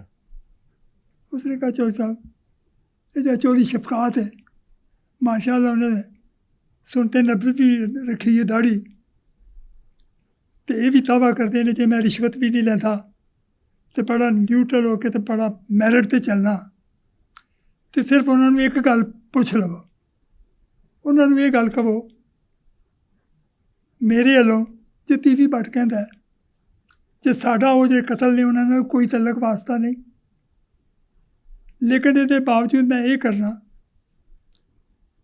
चौधरी शफकात गल कर रहे टीपू नाल ते मामिया नाल, वो कोई बेशक 8-10 बंदे नाल ले लें, उन्होंने टिकट उन्होंने वीजे उन्होंने सारी जिम्मेदारी मेरे ते, मैं इन्होंने सारिਆਂ ਨੂੰ लैके जावांगा खाना काबा, तो उधरों चौधरी साहब तुसी चले जाना या कोई जरा तुसी नामजद करोगे पुलिस अफसर उन्होंने भेज देना। असी खाना काबा जाके एक हत्थ साडा होएगा खाना काबा का जरा चादर है गिलाफ ਉਹਦੇ ਤੇ ਹੱਥ ਹੋਏਗਾ, ਤੇ ਇੱਕ ਹੱਥ ਸਾਡੇ ਕੁਰਾਨ ਪਾਕ ਹੋਏਗਾ, ਤੇ ਅਸੀਂ ਉੱਥੇ ਹਲਫ ਦਿਆਂਗੇ ਜੇ ਸਾਨੂੰ ਇੰਨਾ ਵੀ ਇਲਮ ਹੋਵੇ ਕਿ ਅੱਜ ਕੋਈ ਹਮਲਾ ਹੋਣਾ ਉੱਥੇ, ਜੇ ਸਾਡੇ ਕੋਈ ਇਲਮ ਵਿੱਚ ਵੀ ਕੋਈ ਥੋੜ੍ਹੀ ਜਿਹੀ ਗੱਲ ਹੋਵੇ ਇਸ ਹਮਲੇ ਦੀ, ਤੇ ਅਸੀਂ ਗੁਨਾਹਗਾਰ ਹਾਂ। ਅੱਛਾ, ਲੇਕਿਨ ਜੇ ਅਸੀਂ ਬੇਗੁਨਾਹ ਹਾਂ ਤੇ ਫਿਰ ਬੇਗੁਨਾਹਾਂ ਨੂੰ ਤੇ ਚਲਾਨ ਨਹੀਂ ਕਰਨਾ ਚਾਹੀਦਾ। ਇਹ ਗੱਲ ਵੀ ਮੇਰੇ ਸਾਹਮਣੇ ਚੌਧਰੀ ਮਸੂਦ ਅਜ਼ੀਜ਼ ਨੇ ਕੀਤੀ ਚੌਧਰੀ ਸ਼ਫਕਾਤ ਨਾਲ। चौधरी शफकात ने कहा तो वैसे बड़ी सोहनी गल है, चौधरी शफकात ने कहा लेकिन गल है ये तो मैं तो नहीं कर सकता फैसला, फैसला तो उन्हें ही करना है अड्डे वाले, मैं उन्होंने गल कर लेना, अगर वो मान गए तो ठीक है, ना मन्ने तो भी तुहानूं दस देंगा। लो जी, चौधरी शफकात ने फोन करके टीपू ने बुला लिया, नाल उहदा एक मामा आ गया। चौधरी शफकात ने उन्होंने अगे गल रखी जो तीफी है गल कहता है, और उन्हें भी गल कही है कि इतों लाहौरों टुरन तो लग के खाना काबा तो वापसी तक रस्ते च इन्होंने कोई छिलतर भी चुभ गई ना, वो भावें कोई भी जिम्मेदार रहेगा वो मेरे ते पाओ, वो मेरी जिम्मेदारी होगी, जे इन्होंने छिलतर भी चुभ गई वो समझ लेना मेरी साजिश है। ठीक है। उस वक्त अड्डे वाले जेह्ड़े दोवें सन मामा भनेवा, इन्हें क्या चौधरी साहब गल है जी अल्लाह पाक की जी जात है वो कली खाना काबा या कले सऊदीया च नहीं, वो तो इत्थे भी कदम कदम ते जरे जरे के उत्ते अल्लाह की जात है, तो कुरान पाक की जी हुरमत है वो तो जिन्नी खाना काबे च हुरमत है कुरान पाक की इत्थे भी उन्नी है। तो जे मसला नहीं गल है तो फिर जरूर खाना काबा जाना है, तुसी इत्थे मस्जिद के विच उन्हां कोलों फिर हलफ ले लो। चौधरी शफकात ने कहा ठीक है कोई गल नहीं, बाकी हलफनामा जरा मैं बनावांगा वो तुहाडे मशवरे नाल बनावांगा। लो जी, हलफनामा तैयार हो गया। चौधरी मसूद अजीज़ नूं अगले दिन बुला के चौधरी शफकात ने कहा जी ठीक है तुसी तीफी नूं बुला लो, हलफ इत्थे लाहौर ही होएगा, असी CI कतवाली की वो जी एवं चांद इट्टां की मस्जिद बनी है ना उत्थे ही हलफ कर लाँगे। चौधरी मसूद ने कहा जी ठीक है मैं उन्होंने फ़ोन कर देना। तो सर उन्होंने जो पहुँचने कराची कोई अपनी बेल भी पर अरेस्ट कराने की जरूरत नहीं। चौधरी शफकात ने कहा कतल नहीं, अगर वो हलफ ना होया तो मैं उत्थे ही उन्हें गिरफ्तार कर लेना, हलफ हो गया तो जिथे मर्जी टुरिया फिरे। चौधरी मसूद अजीज़ ने कहा जी बिल्कुल ठीक है। लो सर वो जुमे का दिन सी, पहला उन्हें उत्थे जुमा पढ़िया, आ गया तीफी भट्ट साहब पहुंच हाँ, गए, गोगी पहुंच भट्ट साहब ते टीपू भलवान सारे पहुंच गए उत्थे। तीफी भट्ट उसदे नाल नहीं आया, गोगी भट्ट नाल वो अलहदा कल्ला ही आया। आ गया उत्थे कतवाली भी आ गया ना, आ गया। हाँ अच्छा, लंदन तो आ गया हाँ, ते सुलह होने लगी सी। सिर्फ सफाई होने की सी उन्हें कतलों की। अच्छा ठीक है, एवाने अदल वाले। हाँ, अच्छा फिर उत्थे जदों ये कतवाली आए ने ਉੱਥੇ ਇੱਕ ਜਿਹੜਾ ਉਮਰ ਵਿਰਕ ਸੀ ਨਾ, ਇਹ DSP CIA ਲੱਗਾ ਸੀ। ठीक है ਇਹਨੇ TV ਭੱਟ ਨੂੰ ਅਲੱਗ ਕਮਰੇ 'ਚ ਬਿਠਾ ਦਿੱਤਾ, ਟੀਪੂ ਤੇ ਉਹਦੇ ਮਾਮੇ ਜਿਹੜੇ ਸਨ ਉਹਨਾਂ ਨੂੰ ਅਲੱਗ ਕਮਰੇ 'ਚ ਬਿਠਾ ਦਿੱਤਾ। ठीक है, यानी कि उन साथ दोवें पार्टियां CIA कोतवाली ਆ ਗਈਆਂ। दिल्ली दरवाजे बाहर मौजूद ने। ਹਾਂ अच्छा ਨਹੀਂ ਅੰਦਰ ਆ ਗਏ ਕਿ अंदर आ गए। ਕੋਤਵਾਲੀ ਦੇ। ਚੌਧਰੀ ਸ਼ਫਕਾਤ ਵੀ ਆ ਗਿਆ, ਚੌਧਰੀ ਮਸੂਦ ਅਜ਼ੀਜ਼ ਵੀ ਆ ਗਿਆ। ਪਹਿਲਾਂ ਇਹਨਾਂ ਸਾਰਿਆਂ ਨੇ ਉੱਥੇ ਜੁਮਾ ਪੜ੍ਹਿਆ, ਜੁਮਾ ਪੜ੍ਹ ਕੇ ਹੁਣ ਹਲਫ ਹੋਣਾ ਸੀ, ਉਹ ਫਿਰ ਹਲਫ ਹੋਇਆ, ਹਲਫ ਹੋ ਗਿਆ ਜੀ। ਲੇਕਿਨ ਹਲਫ ਉਹਨੇ ਕੀ ਦਿੱਤਾ TV ਭੱਟ ਨੇ, ਉਹਨੇ ਕਿਹਾ ਮੈਂ ਹਲਫ ਦੇ ਦਿਆ ਸਿਰਫ ਆਪਣੀ ਜ਼ਾਤ ਤੇ ਇੱਕ ਜਿਹੜਾ ਬੱਗਾ ਬਾਟੇ ठीक है ਉਹ ਵਸੀਨ ਵਾਲਾ, जी ठीक है ਇੱਕ ਉਹਦਾ। ਇਹ ਹਲਫ ਸਿਰਫ ਸਾਡੇ ਦੋ ਦਾ ਹੈ, ਇੱਕ ਮੇਰਾ ਤੇ ਇੱਕ ਹਲਫ ਉਹਦਾ ਹੈ, बग्गे भट्ट दा। ਬੱਗੇ ਭੱਟ ਦਾ। ਗੋਗੀ ਭੱਟ ਦਾ ਮੈਂ ਹਲਫ ਨਹੀਂ ਦਿੰਦਾ। अच्छा ਹਾਂ ਗੋਗੀ ਭੱਟ ਦਾ ਮੈਂ ਹਲਫ ਨਹੀਂ ਦੇਣਾ, ਆਬਦ ਬਾਕਸਰ ਦਾ ਮੈਂ ਹਲਫ ਨਹੀਂ ਦੇਣਾ, ਫਲਾਣੇ ਦਾ ਹਲਫ ਮੈਂ ਨਹੀਂ ਦੇਣਾ। ਮੇਰਾ ਹਲਫ ਸਿਰਫ ਆਪਣੀ ਜ਼ਾਤ ਤੇ ਇੱਕ ਬੱਗੇ ਭੱਟ ਤੱਕ, ਬਾਕੀ ਕਿਸੇ ਬੰਦੇ ਵਾਸਤੇ ਮੇਰਾ ਹਲਫ ਨਹੀਂ। ठीक है ਚੌਧਰੀ ਸ਼ਫਕਾਤ ਨੇ ਕਿਹਾ ਉਮਰ ਵਿਰਕ ਨੂੰ, ਜੇ ਤੁਸੀਂ ਗੋਗੀ ਭੱਟ ਨੂੰ ਫੋਨ ਨਹੀਂ ਕੀਤਾ, ਉਹਨੇ ਬੁਲਾਇਆ, ਆਖਿਆ ਜੀ ਕੀਤਾ ਫੋਨ, ਲੇਕਿਨ ਉਹ ਕਹਿੰਦਾ ਤੁਸੀਂ ਤੇ ਕਹਿੰਦੇ ਹੋ ਨਾ ਕੁਰਾਨੇ ਪਾਕ ਦੇ ਹਲਫ, ਮੈਂ ਤੇ ਜ਼ਬਾਨੀ ਹਲਫ ਵੀ ਨਹੀਂ ਦੇਣਾ ਆਪਣੀ ਬੇਗੁਨਾਹੀ ਦਾ। ए उमर विरक साहब ने कहा कि गोगी भट्ट साहब कहते ने ਹਾਂ कि मैं हलफ नहीं देना। ਨਹੀਂ ਹਲਫ ਕੁਰਾਨੇ ਪਾਕ ਦਾ ਛੱਡ ਕੇ ਮੈਂ ਜ਼ਬਾਨੀ ਹੀ ਨਹੀਂ ਦੇਣਾ, ਉਂਝ ਵੀ ਨਹੀਂ ਦੇਣਾ, क्यों? ਬਸ ਮੇਰੀ ਮਰਜ਼ੀ, ਮੈਂ ਨਹੀਂ ਦੇਣਾ। ਠੀਕ ਹੈ ਤੁਸੀਂ ਆਪਣੀ ਕਾਨੂੰਨ ਦੇ ਮੁਤਾਬਕ ਕਾਰਵਾਈ ਕਰੋ। ए गोगी भट्ट ने कहा। अच्छा ਸ਼ਫਕਾਤ ਨੇ ਕਿਹਾ ਠੀਕ ਹੈ, ਫਿਰ ਉਹ ਜਿਹਨਾਂ ਦਾ ਹਲਫ ਨਹੀਂ ਉਹਨਾਂ ਨੂੰ ਗ੍ਰਿਫਤਾਰ ਕਰ ਲਓ। ਗੋਗੀ ਭੱਟ ਗ੍ਰਿਫਤਾਰ ਹੋ ਗਿਆ, ਆਬਦ ਬਾਕਸਰ ਵੀ ਗ੍ਰਿਫਤਾਰ ਹੋ ਗਿਆ, ਹੋਰ ਵੀ ਇੱਕ ਦੋ ਬੰਦੇ ਨਾਲ ਗ੍ਰਿਫਤਾਰ ਹੋਏ। अब बॉक्सर साहब उदों पुलिस सर्विस सन। मेरा ख्याल है सर्विस ही सर। अच्छा। गालबन सस्पेंड सर के लाइन ही सर, अच्छा वो भी आबद बॉक्सर साहब ਨੂੰ ਵੀ ਗ੍ਰਿਫਤਾਰ ਕਰ उन्होंने ਲਿਆ। गिरफ्तार कर लिया। अच्छा ये गिरफ्तार हो गए। ये जो तो गिरफ्तार हो गए, ਉਹ ਤੇ ਕੇਸ ਆਪਣੀ ਜਗ੍ਹਾ ਚੱਲਦਾ ਰਿਹਾ, ਉਹਨਾਂ ਦੀਆਂ ਬਾਅਦ ਵਿੱਚ ਜ਼ਮਾਨਤਾਂ ਹੋ ਗਈਆਂ, ਜੋ ਵੀ ਹੋਇਆ। ਟੀਫੀ ਭੱਟ ਉਹਦੇ ਹੁਣ ਚੋਂ TV ਕਲੀਅਰ ਹੋ ਗਿਆ। ਹਾਂ ਹੁਣ TV ਭੱਟ ਦਾ ਤੁਹਾਨੂੰ ਮੈਂ ਕਿ ਅਸਲ ਰਸੂਖ ਦੱਸਣ ਲੱਗਾ। अच्छा ਮੈਨੂੰ ਨਹੀਂ ਪਤਾ ਜੇ ਆਇਆ ਇਸ ਤਰ੍ਹਾਂ ਜ਼ਿਕਰ ਕਰਨਾ ਚਾਹੀਦਾ ਕਿ ਨਹੀਂ, नहीं नहीं करना ਲੇਕਿਨ चाहिए। ਗੱਲ ਬੜੀ ਤਾਰੀਖ ਦਾ ਹਿੱਸਾ ਹੈ ਕਿ ਬੜੀ ਦੱਸੋ, ਖਤਰਨਾਕ ਗੱਲ ਹੈ। ਰਿਕਾਰਡ ਦਾ ਹਿੱਸਾ ਬਣਾਓ। ਜਿਹੜਾ ਉਹ ਉਹਨਾਂ ਦਿਨਾਂ ਦੇ ਵਿੱਚ, उर्दू च दस दोगे तुसी? हाँ। अब उर्दू में बात कर लेते हैं। लेकिन हुआ ये कि उन दिनों ये मुझे अब याद है कि किसके ज़रिए आता था। दुबई में एक आदमी होता था जुगनू भट्ट, अच्छा उसका बड़ा आना जाना था शफकात के पास। ठीक है जुगनू भट्ट। अच्छा उसका गालबन दुबई में कोई गाड़ियों का शोरूम था। ठीक है आजकल भी वो मेरे ख्याल आता जाता है ठीक है यहाँ पाकिस्तान में। जी ठीक है बासर आदमी है वैसे। ठीक है। पहले उसकी बड़ी मुखालफत थी शफकात से, बाद में सुलह हो गई थी। अच्छा अच्छा एक दिन वो भी आया हुआ था, तो कोई एक दो और बड़े बासर आदमी चोरी शफकात के पास आए अच्छा कि चोरी साहब ਅੱਜ ਸ਼ਾਮ ਨੂੰ ਜਦੋਂ ਤੁਹਾਡਾ ਕੰਮ ਖਤਮ ਹੋਵੇ ਨਾ, ਅਸਾਂ ਤੁਹਾਨੂੰ ਲੈ ਕੇ ਜਾਣਾ ਹੈ ਇੱਕ ਜਗ੍ਹਾ ਤੇ, ਇੱਕ ਛੋਟੀ ਜਿਹੀ ਦਾਵਤ ਹੈ। अच्छा ਚੋਰੀ ਸ਼ਫਕਾਤ ਤਾਂ ਮੇਰੀ ਗੱਲ ਸੁਣ ਲਓ, ਅਗਰ ਤੇ ਕੋਈ ਤੀਵੀ ਪਾਰਟੀ ਕੋਈ ਦਾਵਤ ਸ਼ਾਵਤ ਹੈ ਨਾ, ਤੇ ਕਦੀ ਤਸੱਵਰ ਵਿੱਚ ਵੀ ਨਾ ਲਿਆਇਆ ਜੇ ਕਿ ਮੈਂ ਉਹਦੀ ਦਾਵਤ ਤੇ ਜਾਵਾਂਗਾ। उन्होंने कहा कि मैं तीफी भट्ट की दावत पे नहीं जाऊंगा। ਨਹੀਂ ਜਾਊਂਗਾ। ਕੋਈ ਹੋਰ ਦਾਵਤ ਸ਼ਾਵਤ ਹੈ ਤੁਹਾਡੀ ਤਰਫੋਂ ਕੋਈ ਗੱਲਬਾਤ, ਚਲੋ ਉਹਨੂੰ ਮੈਂ ਕੰਸੀਡਰ ਕਰ ਲਾਂਗਾ, ਲੇਕਿਨ ਮੈਂ ਆਮ ਤੌਰ 'ਤੇ ਇਸ ਪ੍ਰਾਈਵੇਟ ਦਾਵਤਾਂ 'ਚ ਬਹੁਤ ਘੱਟ ਜਾਣਾ। ਉਹਦਾ ਕਹਿੰਦੇ ਜੀ ਉਹ तीफी पार्टी कोई दावत नहीं। उन्होंने कहा कि तीफी भट्ट की दावत नहीं नहीं है। है। अच्छा किसकी दावत थी? जो लोग आए थे असर रसूख वाले, वो बड़े लोग थे? बड़े लोग थे। ਹੁਣ ਇਹ ਸ਼ਾਮ ਨੂੰ ਲੈ ਗਏ ਜੀ ਚੌਧਰੀ ਸ਼ਫਕਾਤ ਨੂੰ ਰੇਸ ਕੋਰਸ ਰੋਡ ਦੇ ਉੱਤੇ ਇੱਕ ਕੋਠੀ ਹੈ, ਉੱਥੇ ਅੱਗੇ ਬਾਕੀ ਤੇ ਜਿਹੜੇ ਹੈ ਸੋ रेस कोर्स रोड पे एक कोठी है, वहां ले गए ले इनको। गए। अच्छा फिर वहां क्या हुआ?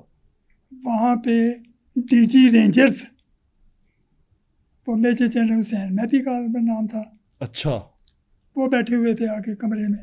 डीजी रेंजर्स बैठे हुए थे। हाँ। इसके अलावा एक बड़े ही बाअसर MNA बैठे हुए थे, इस तरह के लोग कोई 2-4 बैठे हुए थे। उन्होंने बंदियां ने कहा जे टीजी रेंजर साहब ने दावत दी है, दावत उन्होंने सानू दी सी ते नाल क्या सी जी कोई अपने 1-2 दोस्त होर भी ले आना ते असीं तुहानूं ले आए। दावत जो एंड होने लगी तो तीसरी बट भी उत्थे आ गया। यानी कि तीफी भट्ट साहब भी वो जो डीजी रेंजर्स थे उनकी दावत पे वहाँ आ गए। अच्छा जी। लेकिन अब तीसरी बट साहब बड़ी ही गर्मजोशी के साथ मिले डीजी रेंजर्स को, यानी ये साबित हो गया कि उनके पहले से ताल्लुकात थे, ठीक है, बहुत अच्छे। हुसैन मेहंदी नाम था उनका, मेरा ख्याल है। अच्छा, बाद में कोर कमांडर लाहौर भी रहे हैं। जी ठीक है। तो असर रसूख का ये आलम था, और हुसैन मेहदी जब तक डीजी रेंजर्स रहे हैं ये MNA-MPA की टिकट उनकी सिफारिश पे मिला करती थी। वो इतने बासर थे, इतने बासर थे, मुशर्रफ के राइट हैंड थे वो। तो ये जब ये मुलाकात हुई तो शोई शफकात साहब की क्या तासुरात थे? वो तो बड़े परेशान हुए होंगे। ये परेशान तो हुए, लेकिन उन्होंने वहाँ पे भी ये बात जताई कि तीफी अगर तेरी उत्थे हलफ तेरा ना होंदा तो मैं तेनू जिवें लैके जाना सी ना CIA मॉडल टाउन, सारे लाहौर से तेरा तमाशा देखना सी, मैं तेनू बांदर बना देना सी। ये वहाँ उस महफिल में कहा? बिल्कुल महफिल में कहा। शफकात की एक बात थी, जब अपने ज़रा मूड में होता था ना, फिर वो नहीं केयर करता था कि यहाँ डीजी रेंजर्स है कौन नहीं, फिर जो मुंह में आता था कहता जाता। अच्छा, अच्छा भी बहुत था वो, यारों का यार था वैसे, एक बात मैं उसकी शोई शफकात साहब। हाँ। तो उसके बाद मैं ये कह सकता हूँ कि चौधरी शफकात साहब की काफ़ी अच्छी अंडरस्टैंडिंग हो गई थी तीसरी भट्ट के साथ उस मुलाकात के बाद। लेकिन वो अच्छे तल्लुकात करवाने में मेन जो हाथ था ना, वो डीजी रेंजर्स का नहीं था, वो चौधरी मसूद अजीज़ का था।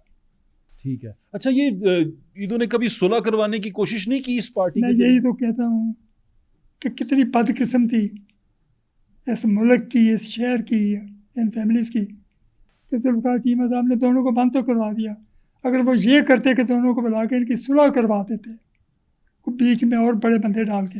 मुझे इस सारी कहानी के अंदर सिर्फ जो सबसे ज़्यादा सदमा जो मुझे लगा था ना, वो अमीर बलाज के कत्ल का था। वो मेरे लिए बड़ा तकलीफ दे था, क्योंकि मैं ज़ाती तौर पे जानता था उसको, बच्चा था, और मेरे लिए वो बड़ी तकलीफ दे चीज़ थी। लेकिन सर एक बात तो और मैं यही सोचता रहा आखिर तक कि ये सुलह हो जानी चाहिए थी, क्योंकि दोनों पार्टीज के जो दोस्त थे वो मुश्तरका थे। लेकिन एक बात तो है, अमीर बलाज को ये पता था कि मेरा बाप कत्ल हुआ, मेरा दादा कत्ल हुआ, मेरा फलाना कत्ल हुआ, तो मैं इस तरह की ये जो दावतें जाते हैं ना शादियों की, वलीमों की, इनसे अवॉइड करूँ। वो बच्चा था ना जी, 30 साल में, वो उम्र अभी इतनी पक्की नहीं थी, वो नहीं इतना भी बच्चा नहीं था कि उसको इतना शौर भी ना हो कि दुश्मन पीछे चढ़ा हुआ है, दुश्मन पीछे चढ़ा हुआ है, वो मुझे छोड़ने को तैयार नहीं है, सुलह करने को तैयार नहीं है, तो मैं अवॉइड करूं इन चीज़ों से, या तो सुलह हो चुकी हो।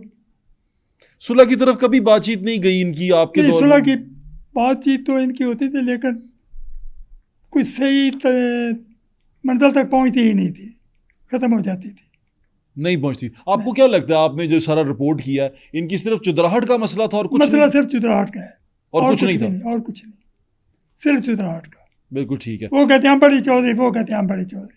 तो वैसे हैं कौन सा बड़ा चौधरी, कौन है दोनों में से? सबसे बड़ा चौधरी तो वैसे तीसरी पार्टी था, इसमें तो कोई शक वाली बात नहीं। लेकिन अपनी वैसे उनके साथ तीसरी पार्टी के साथ 2-3 मुलाकातें हुई हैं।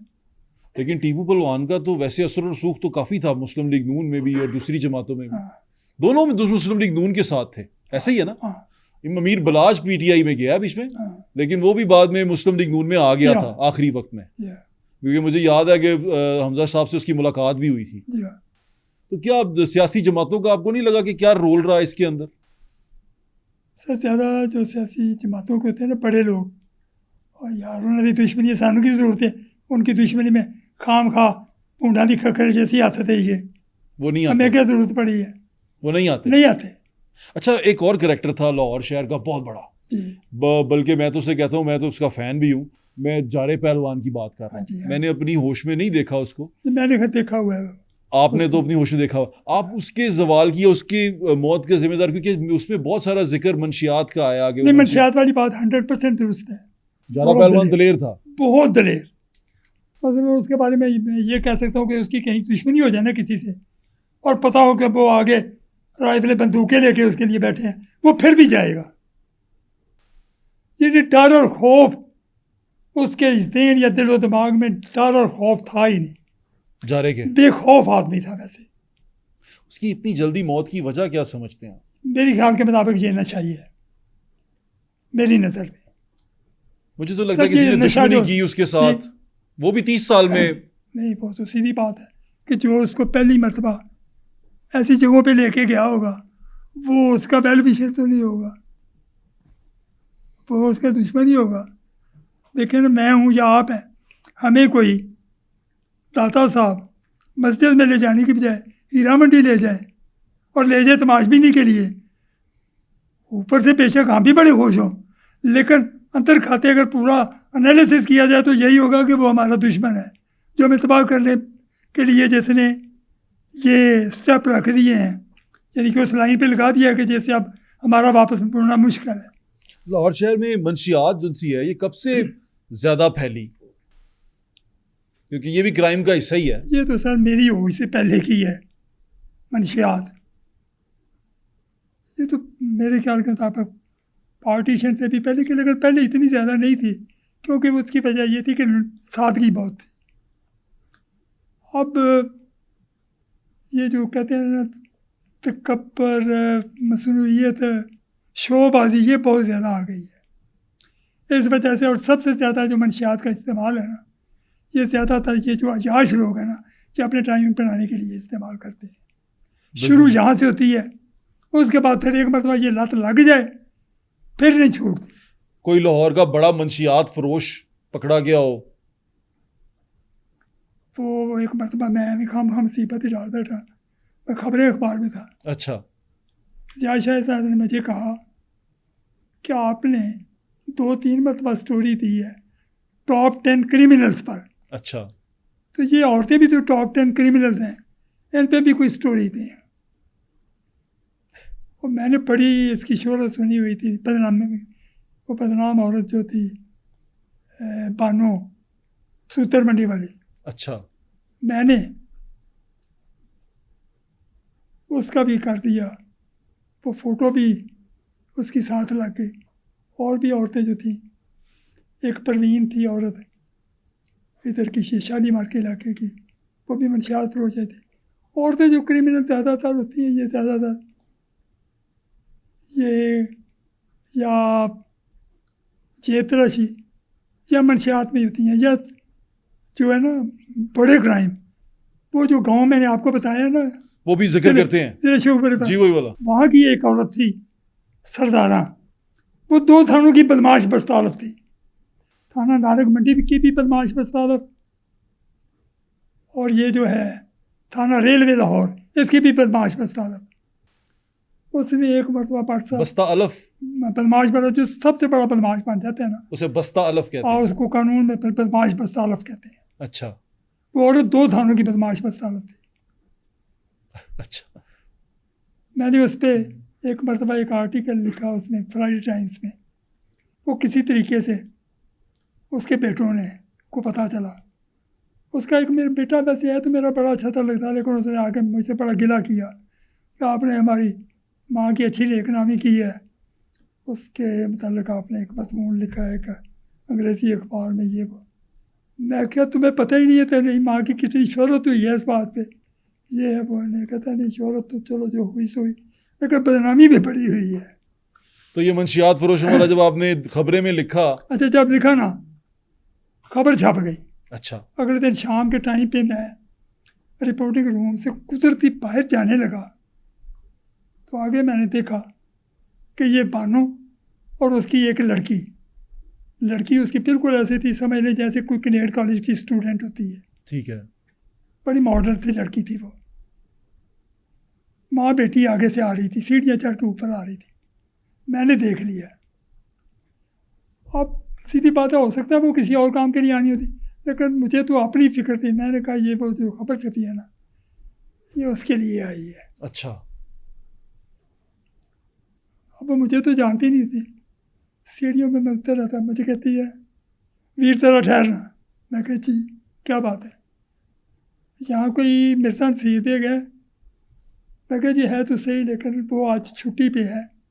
वो हमारी 7 दिन के बाद हर रिपोर्टर की एक छुट्टी होती है, एक दिन की वीकली ऑफ होती है, तो आज उनकी वीकली ऑफ है, वो आज नहीं आए। तो आज नहीं आए वो। मैं कहा नहीं आज नहीं वो आए। अब मुझे ये फिक्र लगी थी कोई और ना आ जाए और बहाना ना फूट जाए। मैं उनको थोड़ा सा ना बर्चाश आके कंटीन में ले गया। मैंने कहा कि आप बताएं क्या काम किया। उस टूट पैने ने मेरे मतलब कहता गंदा मजमून लिखिया इंज फलान ठीक, मैं तो बदमाश लगनी हाँ इंज फलान ठीक है। वो तो साढ़े मुखालफ ने करते उन्हें नाम साडा ला देंगे ने अच्छा। पुलिस नाल मिल छिल के। अब मैं असल में उसका गुस्सा अपने से मुंतकिल करना चाह रहा था। मैंने कहा लेकिन ये खबर जो है ना जो आप कह रही हैं, ये खबर मिर्ज़ा नसीर बेग ने नहीं दी, तो फिर किसने दी है। मैं क्या आपको पता है कि ये लाहौर में होती हैं न्यूज़ एजेंसीज़, वो खबरें भेजती हैं तो हमारे रिपोर्टर उन खबरों पे अपना नाम या क्रेडिट लाइन लेके ना तो थोड़ा सा आगा पीछे करके खबर दे देते हैं। वो तो असल में कोई एक न्यूज़ एजेंसी है PPI, वहाँ से खबर आई थी तो उसने मेरे सामने अपना नाम लेके भेज दी। वो तो खबर उनकी थी। वो जो PPI वाले हैं उनका दफ्तर किधर है। मैंने दफ्तर का एड्रेस उनको इस तरीके से समझाया कि मुझे पता था कि ये वहाँ तक नहीं पहुँच सकेगी। ठीक। एड्रेस मैंने इस तरीके से कहा, लेकिन मुझे नहीं पता वो गई नहीं गई। उसके बाद वैसे वो हमारे दफ्तर में नहीं आई। अच्छा, आपने इतना अर्सा रिपोर्टिंग की है, जी। हमें लोग पूछते हैं कि आपको थ्रेट आते हैं कि नहीं आते। मैं आपसे पूछना चाहता हूँ, हाँ जी। आपको थ्रेट्स आए? हाँ जी आए। एक थ्रेट में से मैं आपको बताता हूँ कि यही जिनका आप जिक्र कर रहे थे गोगी भट्ट और टीसी भट्ट का, जी। इनका आपको पता है ना कि एक मौका ऐसा भी आया था कि एक अंदरून शहर में मर्डर हो गया था। ये जो बिल्ला था इसका बाप टीपू का, बिल्ले का मर्डर हुआ था। बिल्ले का मर्डर भी हुआ था। नहीं, बात और बता रहा हूँ कि बिल्ला जो था इनके डेरे पे बहुत ज़्यादा उन दिनों आना जाना था। नीफे का, नीफा और बाबा दो कैरेक्टर हैं। दो भाई थे सगे। अच्छा, नीफा और बाबा। नहीं, नीफा और शफीक। शफीक बाबा। शफीक बड़ा भाई था, नीफा छोटा था। अच्छा, लेकिन ये भाटी के रहने वाले थे? नहीं, सूतर मंडी के, सूतर मंडी के थे, लुहारी के। लुहारी। लेकिन अमली तौर पे शफीक जो था ना वो कोई क्रिमिनल नहीं था, वो सिर्फ भाई का ही खटिया खाता था। असल में क्रिमिनल जो था वो हनीफा था। अच्छा। और हनीफा बड़ा ख़तरनाक क्रिमिनल था। अच्छा। हुआ ये कि एक मौके पे ये जो टीपू था इसके बाप का पता नहीं किस बात में कोई झगड़ा था या क्या बात थी। एक बदमाश था जिसका नाम था मीरू। मीरू ने इसको थप्पड़ मार दिया, बिल्ले को। उस वक्त बड़ी मतलब ये पे बात शहर में फैली कि वो मीरू ने थप्पड़ मार देता तो गालियाँ कटियाँ बिल्ले ने। अब उन दिनों इनके डेरे का पक्का था वो मुरीद, ये नीफे को पता लगा। नीफे ने कहा उसकी ऐसी की तैसी मीरू की, मैं ये कर दूँ वो कर दूँ। लेकिन सीधी बात यह है कि बिल्ले ने या टीपू ने कभी नहीं कहा था कि तू इसका बदला ले या उसके साथ कुछ कर। ये नीफा खुद ही उसका पता करने लगा। उसको पता चल गया नीफे को कि कल एक वलीमा है तंग बाज़ार दिल्ली दरवाजे में, और उस वलीमे पे मीरू ने आना है। इसने ये किया नीफे ने कि उस जगह के रास्ते जो थे ना उनकी रैकी शुरू कर दी, और फिर इस नतीजे पे पहुंच गया कि ये वो रास्ता है जिस रास्ते से वो आएगा और इसी रास्ते से जाएगा। फिर वो आया, रात का कोई ज़्यादा टाइम नहीं था, कोई 8-9 बजे का टाइम होगा। वलीमा ख़त्म हो गया। वो जब वापस जाने लगा तो नीफे ने फायरिंग कर दी उस पर, मीरू पे। मीरू को मार दिया नीफे ने। अब मीरू के साथ कोई, वो मीरू का वैसे दोस्ती के हिसाब से नहीं जा रहा था, इत्तेफाक से जैसे एक बंदा जा रहा था दूसरा भी जा रहा है। हालांकि हो सकता है कि वो दूसरा बंदा उसको, मीरू को जानता भी ना हो कि ये कौन है कौन नहीं। वो दूसरा बंदा भी जा रहा था, गोलियां उसको भी लग गई। राहगीर था वो। राहगीर, रहने वाला वो वहीं का था, अकबरी मंडी का। वो भी मर गया वहीं पे। कुछ 4-5 औरतें भी जख्मी हुई। औरत मरी कोई नहीं, या कोई और राहगीर मरा कोई नहीं, जख्मी हुई औरतें। वो एक बड़ा मशहूर गुजर मशहूर हुआ था अंदरून शहर का, जिसको कत्ल कर दिया गया था, फरीद गुजर। अच्छा, ये अभी पीछे हाँ जी, थोड़ा अर्सा ये फरीद गुजर का वो चाचा था जो कत्ल हुआ था, गुजर जो राहगीर था। अच्छा। अब पर्चा दर्ज हो गया, टीपू पे भी पर्चा दर्ज हुआ, नीफे पे हुआ, शफीक पे हुआ, और भी साथ इनके बंदे थे। वो पाला फुहारे वाला जो है उस पे हुआ, और भी लोगों पे पर्चे हुए। पाला फुहारे वाला शालमी का। हाँ जी, हालांकि वो मौके पे नहीं था, मौके पे अकेला था वो नीफा। अच्छा, लेकिन पर्चा उन्होंने काफ़ी लोगों पे करा दिया। ठीक है। अब तफ्तीश होती रही, बाकी लोगों ने थे, एंड ये कि कुछ गिरफ्तारियाँ भी हुई, या कुछ बारोबारी लोगों ने पैसे शैसे दे के ना, वो जो गुजर हैं उनके वर्षा को, या वो जो मीरू था उसकी बेवा को सुलह जुलह करके ज़मानतें करा ली। नीफा जो था ये इश्तिहारी हो गया हुआ था। अच्छा, ये इश्तिहारी हो गया था, और गुजर जो थे उनको बड़ी धमकियाँ देता था। अच्छा, कि पैरवी छोड़ दो केस की, नहीं तो मैं तुम सबको कत्ल कर दूंगा, ये कर दूंगा, वो कर दूंगा। अच्छा, वो जो गुजर थे ना, वो किसी बंदे के ज़रिए हमारे तल्लक वाले थे। एक दिन वो गुजर जो हैं 3-4 गुजर, ये मेरे पास आए हमारे घर। मुझे कहने लगे कि इस तरीके से तो हमारा बंदा कत्ल हो गया, और ऊपर से नीफा इश्तिहारी है, लाहौर में रहता है, और खुलेआम हमें धमकियाँ देता है कि हम कत्ल कर देंगे। हमारी ज़िंदगी तो अजीरन हो गई है, हम करें तो क्या करें। उन दिनों नवाज शरीफ साहब हर हफ्ते लाहौर आते थे, और इतवार को ट्रेन पे वापस, कभी ट्रेन पे जाते थे, कभी जहाज़ पे जाते थे। जुल्फ़िकार चीमा साहब उनके PSO होते थे, वो लाजमी साथ होते थे। ये जब PM थे वो? हाँ जी, अब PM थे जी, ठीक है। अब उन्होंने मुझसे बात की, मैंने बात की चीमा साहब से। मैंने कहा चीमा साहब ये मामला है, ये किसी पे जुल्म नहीं चाहते, लेकिन ये इंसाफ चाहते हैं। कम अज़ कम उस नीफे को गिरफ्तार तो होना चाहिए ना। हाँ, बात तो सही है। मैं क्या फिर इनकी कोई मदद करें उसकी गिरफ्तारी के लिए। कहने लगे कि कल प्राइम मिनिस्टर ने जाना है एयरपोर्ट से, तो आप इनको कहें कि ये सुबह 7 बजे लाहौर एयरपोर्ट पे आ जाएं, वहाँ आके फ़लाँ बंदे को मिल लें। वो मुझे फ़ोन करके बुलाया, यानी फ़ोन कर देगा तो मैं बंदा भेज के इनको बुलवा लूँगा, और इनकी मैं प्राइम मिनिस्टर से मुलाकात करा दूँगा। ठीक है। मैंने कहा जी ठीक है। ये गुजरों की बात कर रहे हैं आप, जो साथ में फरीद गुजर के जो चचा थे? हाँ जी। अच्छा। वो कह पहुँच गए अगले दिन, चीमा साहब मिल गए उनको, चीमा साहब ने उनकी मुलाकात करा दी PM से। PM को उन्होंने ये नहीं बताया कि असल में उसकी पुश्त पनाही कौन करता है। अच्छा, नीफे की नहीं बताया? नहीं, असल में कहना तो वो चाह रहे थे कि बिल्ला जो है वो करता है पुश्त पनाही, लेकिन कहा इसलिए नहीं, उनको ये शक था कि वो दूर नज़दीक से बेगम कलसूम के रिश्तेदार हैं, तो नवाज शरीफ इस बात पे माइंड ना कर जाए, उन्होंने उसका नाम ही लिया। लेकिन PM ने क्या किया, चीमा साहब से कहा, और यार इतने SSP आया ना लाहौर, उन्हें बुलाता रहा, मेरा ख्याल है तारक मसूद खोसा साहब थे उस वक्त। अच्छा। उनको बुलाया और यार ये कोई एक इश्तिहारी है हनीफा, डबल मर्डर का वो इश्तिहारी है, तो वो उनको मुद्दइयों को धमकियाँ देता है, तो उसको क्यों नहीं पकड़ते?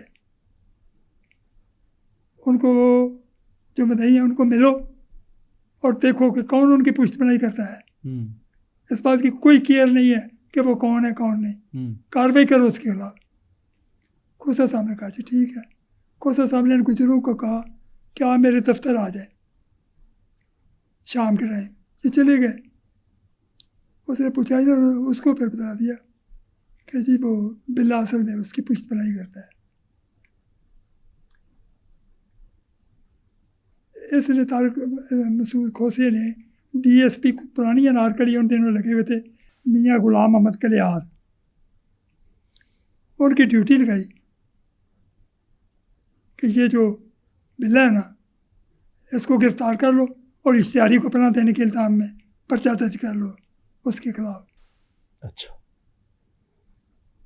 अगले रोज़ मियाँ गुलाम अहमद कलियार ने फ़ोन किया बिल्ले को कि भलवान जी वो ਤੁਹਾਡੇ ਨਾਲ एक काम है, मैं ਤੁਹਾਨੂੰ ਲੈਣ ਵਾਸਤੇ ਆਵਾਂ ਜਾਂ ਤੁਸੀਂ ਆਪ मेरे को आते हो? बिल्ले ने कहा कि मैं आप आ जाना। बस ठीक है, मैं थोड़ा इंतज़ार ही करें, मेरे दफ्तर आ जाओ। बिल्ला आ गया। भलवान जी कभी कभी बड़े ऐसे फैसले जेह्ड़े नापसंदीदा होंदे ने ओह् करने पैंदे ने, ते मैं तुहानूं गिरफ्तार कर रहा। काहदे च मैं की कीता है? मैं तुहानूं गिरफ्तार कर रहा हनीफे नूं पनाह देण दे इल्ज़ाम विच। तुसीं ओहदी मफरूरी च ओहदी मदद करदे हो। वो कह रहा कुछ चुप कर रहा। इन्हें बिल्ले ने इस चीज़ ने की कीता, गुलाम अहमद कलियार ने उन्होंने हवालात बंद करा दिता। लेकिन दिलचस्प गल की आधे घंटे या पौने घंटे बाद फोन आ गया कि वो आपने पनाह को गिरफ्तार किया, आप इस तरह करें उसको छोड़ दें। वो सुबह जिस अदालत में पेश होना उनको बता दें, वो उस अदालत के बाहर आ जाएंगे, उस वक्त आप गिरफ्तार करके उसको पेश कर दें।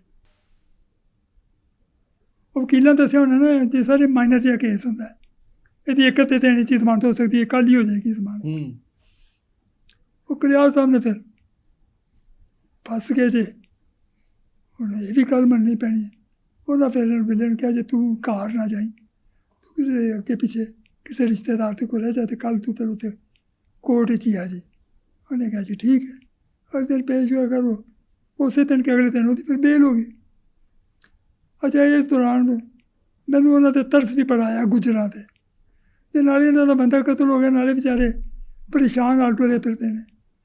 मैं पाकिस्तान अखबार सी या खबरें सी वो पूरे पेज का एक छापिया इन्हों का आर्टिकल लीफे का।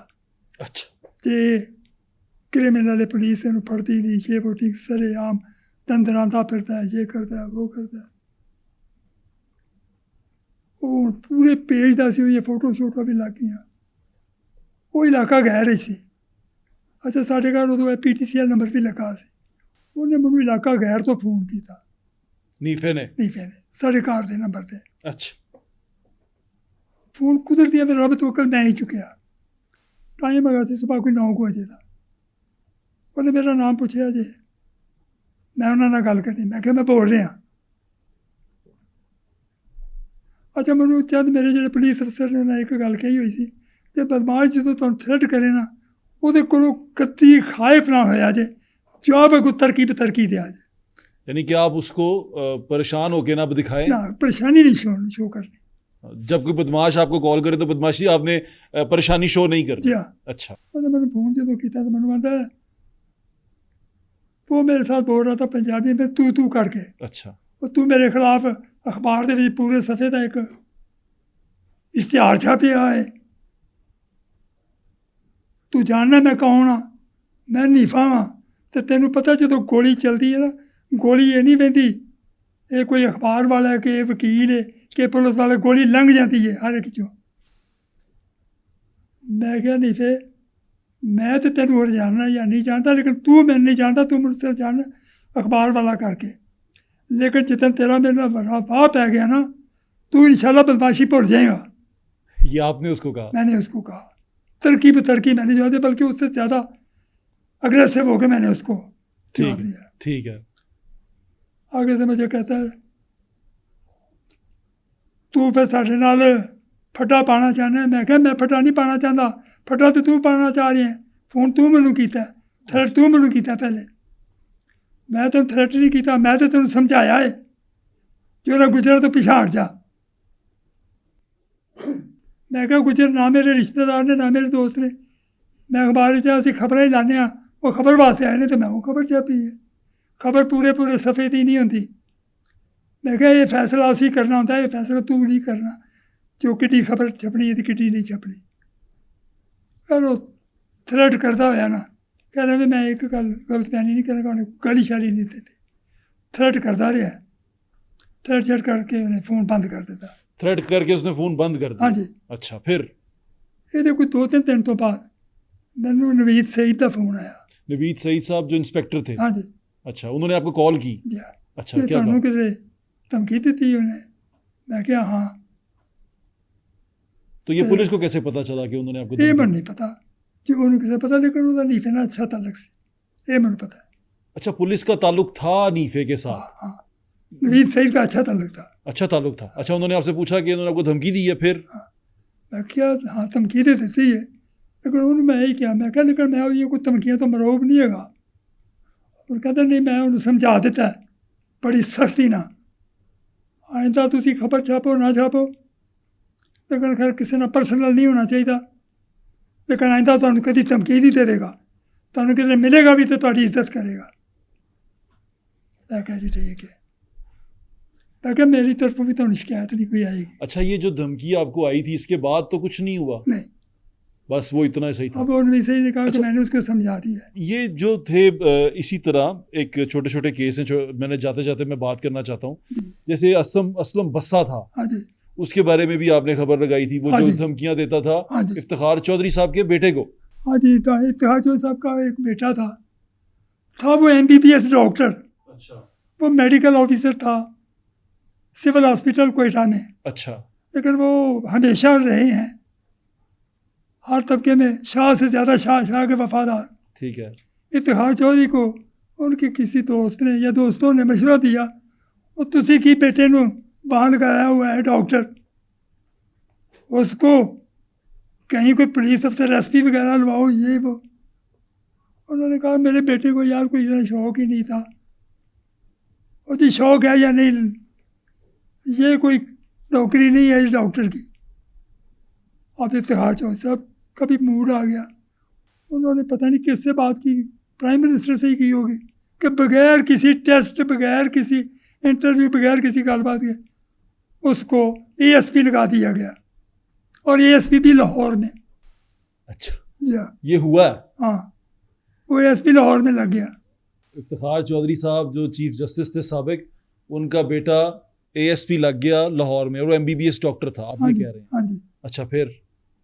अब जब वो लग गया तो एक मौके पे तो ये हुआ कि कोई पुलिस वाले 4-5 थे, वो गए किसी और काम के लिए, रात का टाइम था, कोई 9-10 बजे का, किसी बंदे को पकड़ने पर बंदा तो ना मिला, वापस आ रहे थे, असल में बसें ने आगे नाका अपना लगाया हुआ था। असलम बस्सा कौन था जी? एक बड़ा ख़तरनाक गुंडा था, कहाँ का? लाहौर के पहले तो रहता था शफीकाबाद के इलाके में, फिर ये इधर कोट लखपत चूंकि अमृतसर तो इस इलाके का बदमाश बन गया। ठीक है, उसका नाम था असलम बस्सा? हाँ जी। अच्छा। उसका ये साथ था कि किसी को वो एक कॉल कर दे मुझे ये पैसे, तो मेरा ख्याल है कि कोई बंदा आगे से ना नहीं कर सकता था। एक्सटॉर्शन मनी मांगता जी था? हाँ। अच्छा। और बड़ा ख़तरनाक किस्म का वो बदमाश था असलम बस्सा? हाँ। उसने वो जो पुलिस वाले आए थे उनको रोक लिया, अच्छा। रोक के उनकी वर्दियाँ और सारे कपड़े उतरवा दिए, सिर्फ उनके अंडरवियर रहने दिए, और नंगे पैरों को कहा भाग जाओ। इस बात से पुलिस की सुबकी तो बहुत हुई। अगले रोज़ कहीं असलम बसे ने रकम मांग ली, पता नहीं 5 लाख 10 लाख एक बंदे से। वो बंदा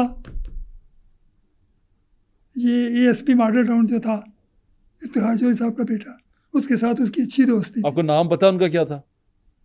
नहीं, अरसलान इफ्तिखार। अरसलान, जी हाँ। डॉक्टर अरसलान इफ्तिखार।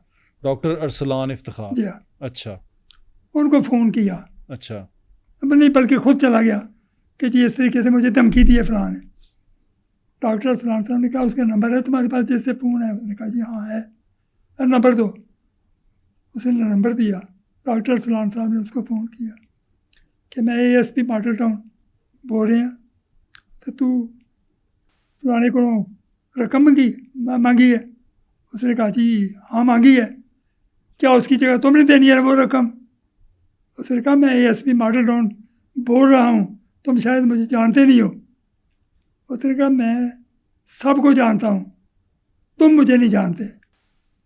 इसलिए फिर यहाँ तक कि अपने फादर का जिक्र किया कि मैं चीफ जस्टिस साहब का बेटा हूँ। उसने कहा तेरे चीफ जस्टिस फलाने की गालियाँ कढ़ियाँ असलम बसे ने। अब डॉक्टर अरसलान ने फ़ौरन फ़ोन किया अपने बाप को। बाप ने यह किया अगले रोज़ ही IG Punjab, CCPO Lahore, DIG investigation Lahore, SP CI सब को तलब कर लिया इस्लामाबाद अपनी कोर्ट में, और कहा कि ये तुम्हारी मतलब ये लॉ एंड ऑर्डर है कि मेरा बेटा वहाँ ASP है, उसको वो धमकियाँ दे रहा है, ये कर रहा है, और तुम्हारे पुलिस वालों को नंगा करके भगाया उसने वहाँ से। शिकायत भी अपने बाप को लगा दी। बाप वो को अपने लगा। CCPO को बता देता कि मुझे नहीं। धमकियां मिली, उसने बाप को शिकायत लगा। हाँ। उन्होंने फिर ये कहा कि मुझे ये बंदा जो है असलम बसा ये चाहिए हर सूरत 2-4 दिन में। उन दिनों एक CIA लाहौर में नया बना हुआ था, CIA कहलाता था कोट लखपत डिवीजन। जी ठीक है। इंचार्ज उसका था DSP इम्तियाज़ बली। इम्तियाज भली। दफ्तर उसने अपना बनाया हुआ था थाने लिबर्टी मार्केट, थाने गुलबर्ग में, अच्छा ऊपर की मंजिल पे बैठता था। ठीक है। इसकी स्पेशली ड्यूटी लगाई गई कि उसको गिरफ्तार करना है। ये पहले भी उसके पीछे चढ़ा हुआ था। गिरफ्तार हो गया बस्सा? हाँ। अच्छा। करते करते एक ऐसा बंदा मिल गया जिसने कहा कि वो असलम बसे को पकड़ना है ना, काने की फलां एक आबादी है, वहाँ एक लड़की रहती है, वो लड़की के साथ उसका इश्क है, सिर्फ और सिर्फ उसका एड्रेस पता होगा, लड़की को पता होगा, वो पकड़वा सकते हैं, वरना वो नहीं पकड़ा जाएगा। और अगर पकड़ा जाएगा तो कोई 10 बंदे मार के वो पकड़ा जाएगा, वरना नहीं पकड़ा जाएगा। बल्ली ने कहा ठीक है। हालांकि 2-3 उसके साथी पकड़े हुए थे। उन्होंने कहा जी हमारा दोस्त है वो, हम उसके साथ वारदातें करते रहे हैं, हमें वो अपने साथ लेके भी जाता था ना, लेकिन अपने घर तक वो हमें कभी नहीं लेके गया। घर से कुछ किलोमीटर 2 किलोमीटर दूर ही हमें उतार देता था गाड़ी से, या उतर जाता था। उसके बाद हमें नहीं पता कैसे जाता था, हमने कभी उसकी रैकी नहीं की, पीछे नहीं कभी गए थे। अब उस लड़की के पास फिर बली साहब ने वहाँ तक रसाई की। उस लड़की ने कोई ज़्यादा आगे से मज़ामत नहीं की, उसने मान लिया कि हाँ मेरा ताल्लुक है और मुझे घर का पता है। ये फिर उसको कोई रात के 1-2 बजे लेके आए। यानी कि उसकी जो महबूबा थी हाँ उसने जी। मुखबरी कर दी। हाँ, उसने फिर घर दिखा दिया। अच्छा। अब इन्होंने फिर इश्क तो बड़ा कच्चा हुआ ना फिर बस जैसे असलम भी था। बसे साहब का। नहीं, आमतौर पे इनको हमेशा पकड़वाती इनकी महबूबा ही है। अच्छा, तो वो असलम बस्सा पकड़ा गया फिर? इन्होंने फिर बात की ISI वालों से भी। जब ये पकड़ने उसको गए थे ना, DSP उमर विरक भी था, बल्ली था, और काफ़ी पुलिस वाले थे, तो ISI वाले भी साथ थे। वो ये थे कि मसलन उसकी पोजीशन जो है ना उसके मोबाइल के हिसाब से ट्रेस करते रहे। ये ना हो कि हम वहाँ उसके घर जाएं, वो वहाँ पे हो ही ना, तो फिर उसको पता चल गया, वो पोजीशन बदल लेगा। उन्होंने भी ये कहा कि वो घर में मौजूद है। ये फिर बल्ली और साथ कोई 3-4 कमांडो थे। ये फिर सीढ़ियों से साथ वाले घर वाले से इनकी छत पे आए, वहाँ से सीढ़ियों से नीचे उतरे। उसका जो कमरा जिसमें सोया हुआ था, उसी कमरे में उसकी भाभी भी सोती थी, उसका भाई भी सोता था। लेकिन वो कोई क्रिमिनल नहीं थे। ये फिर बली वगैरह सारे एकदम से समझे टूट पड़े उस पर। उसको इतनी मोहलत ही नहीं थी कि वो अपनी क्लाशों को पकड़ता। उसको पकड़ के फिर ले आए। अच्छा, वैसे हालांकि वो सारा क्रेडिट पकड़ने का था इम्तियाज़ बली का, लेकिन क्रेडिट कई दूसरे लोग ले गए। अच्छा, वो तो हमेशा इस मुल्क में होता रहा है। ठीक है। तो अच्छा, फिर तो इस तरीके से जब वो पकड़ा गया, हाँ, इफ्तिखार चौधरी साहब के सामने पेश किया उसको? नहीं, बता दिया कि बस पकड़ लिया इसको। उन्होंने फिर पता नहीं क्या बात की, क्या नहीं बात की। इन्होंने उसके चंद दिन बाद उसको फिर इस काने के इलाके में ले जाके उसका इनकाउंटर कर दिया, एनकाउंटर कर दिया। असलम बस्से का। तो एक डॉक्टर असलम बस्सा डॉक्टर था। डॉक्टर अरसलान का क्या बना? वो कहाँ पे गए? वो फिर चूँकि अखबारात में पढ़ा छाप रहा था ना उन दिनों, तो बड़ी बदनामी होती थी चीफ जस्टिस की। इन्होंने फिर बेटे को कह दिया कि रिज़ाइन कर दो। फिर बेटे को इससे रिज़ाइन दिलवा लिया। ये अरसलान इफ्तिखार चौधरी साहब जिनसे थे, ये डॉक्टर थे? हाँ जी, ये वही थे। अच्छा, इसके बाद मुबीन भट्ट साहब का भी आपने इंटरव्यू किया। हाँ जी। मुबीन भट्ट जो उनसे है वो बड़ा मशहूर, एक एक्सटॉर्शन में उनका वो नाम हाँ, आता है, एक्सटॉर्शन का था वो मेन। और वो खालिद जेल के चिट्टे अंदर का से खास वो शागिर्द था। खालिद चिट्टे का। ये पकड़ के इसको लाए थे मुल्तान से। अच्छा, मुल्तान में उसकी कोई रिश्तेदार थी, उसके घर में जाके छुप गया हुआ था। पुलिस पीछे चली हुई थी ना। तो फिर जो उस वक्त जो SHO था ना, मेरा ख्याल है पता नहीं शफीकाबाद वाला था या इकबाल टाउन वाला था, वो गया। तो ये उस घर पे नहीं था। इसकी फिर जो वो आंटी थी ना जिसके पास चला था, उसको बड़ा इतमाद में लिया कि नहीं तो तू मारी जाएगी, ये हो जाएगा, वो हो जाएगा। उसको पकड़वा दिया। मुबीन भट्ट को भी आंटी ने पकड़वा हाँ, दिया। पकड़वा दिया। फिर लाहौर ले आए थाने, शफीकाबाद में बंद किया। उसके बाद फिर इम्तियाज़ बली के हवाले कर दिया गया। ठीक है।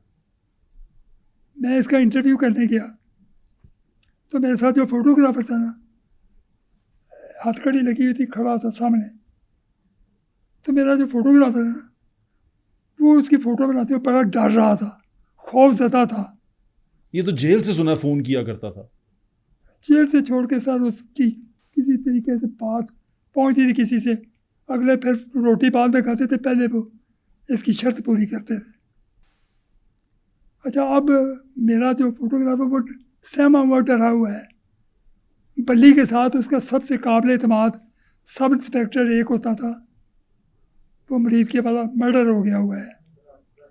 हाँ, जाहिद राठौर।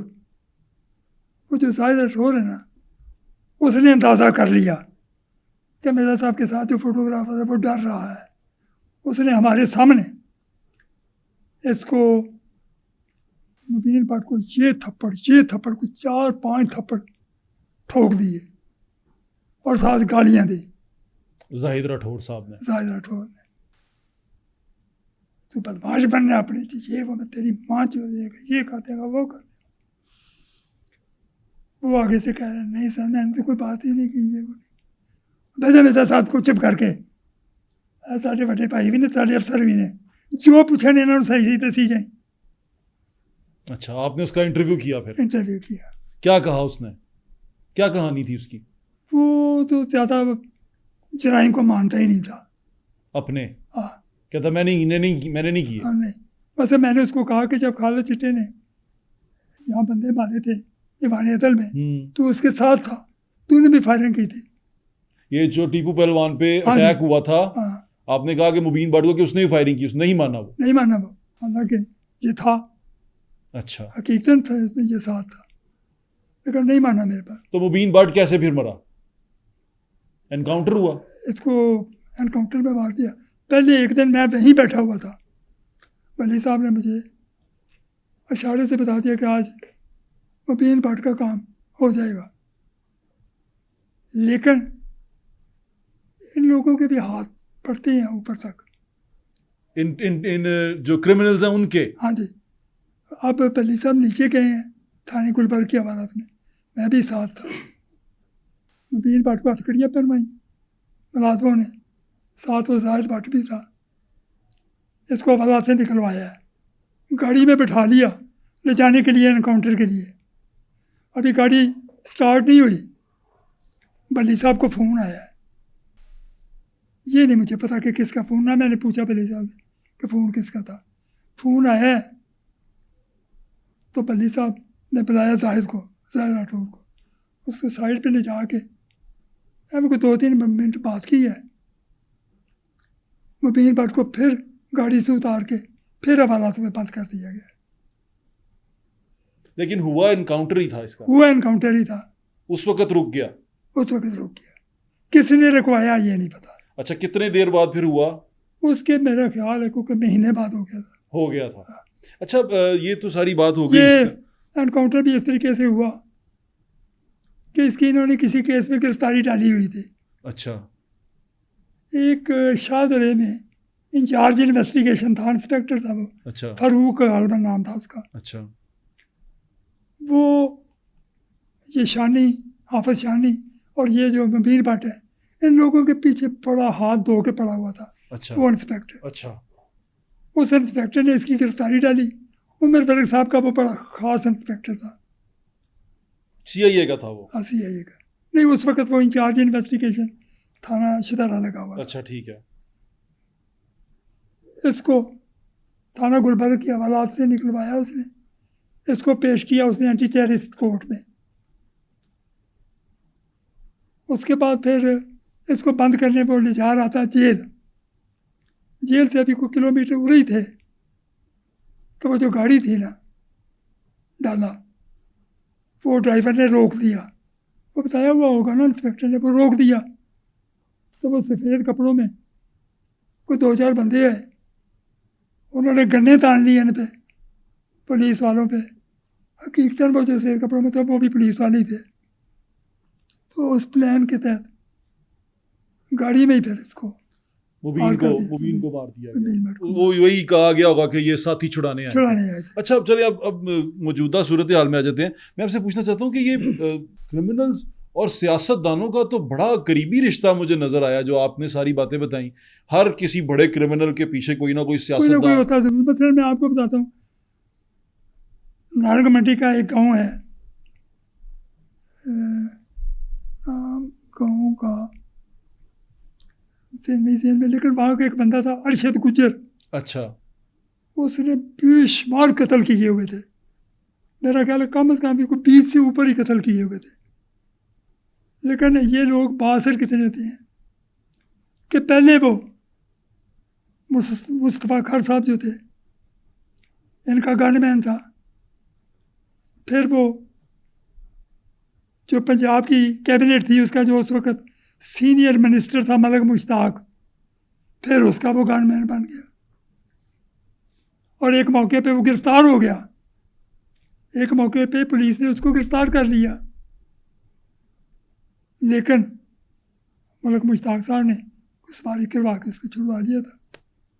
और कत्ल किए हुए थे उसने गिरफ्तारों के 20 से ज़्यादा कत्ल।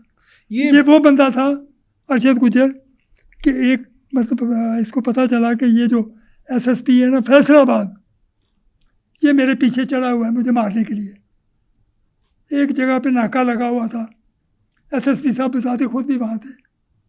तो अरशद गुजर जानबूझ के वहाँ पे गया और कुछ फासला रख के दूर से, उन्होंने हेलमेट पहना हुआ था, वो लोहे का हेलमेट, इसने दूर से फायर किया, हेलमेट उड़ा दिया उनका। और फिर मोबाइल पे फ़ोन किया कि ये हेलमेट पे लगी है ना गोली, तो हेलमेट उड़ गया है, ये गोली तुम्हारे सर में भी छेद कर सकती थी, लेकिन आज जानबूझ के मैंने छेद नहीं किया कि तुम इंसान बन जाओ, वगरना तुम्हारी खैर नहीं।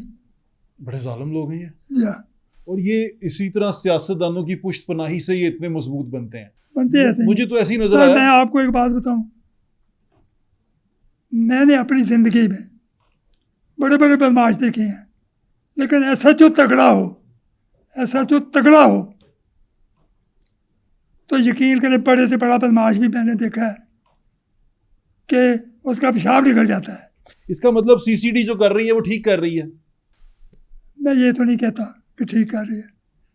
अगर आपने जराइम को रोकना है, आप पुलिस एनकाउंटर जितने मर्जी कर लें, आर्जी तौर पे जराइम में फ़र्क पड़ेगा, मुश्किल इलाज नहीं होगा।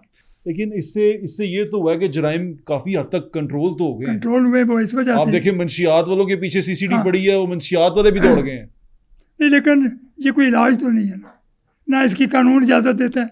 वो भी कानून शिकन, ये भी कानून शिकन। और आपको यही पता है कि अब जो जिस तरह सियासी पुष्पनाइयां होती हैं हर किसी के पीछे, अब किसी की सियासी बातचीत सुनी भी नहीं जा रही। अब नहीं सुनी जा रही। तो ये अच्छी चीज़ नहीं मैं है। एक बात कहूँगा, मरियम नवाज शरीफ को मैं ये क्रेडिट देता हूँ कि वो जैसे पहले होता था ना कि एसपी जो होते थे वो सीएम वगैरह के कहने पे लगते थे, एमपी ये 4 मिल के जाते थे कि जी फलां एसपी को लगा दो, तो वो लगा देते थे। आजकल वो नहीं है। आजकल मरियम नवाज बिल्कुल मेरिट पे मसलन एसपी लगा रही है।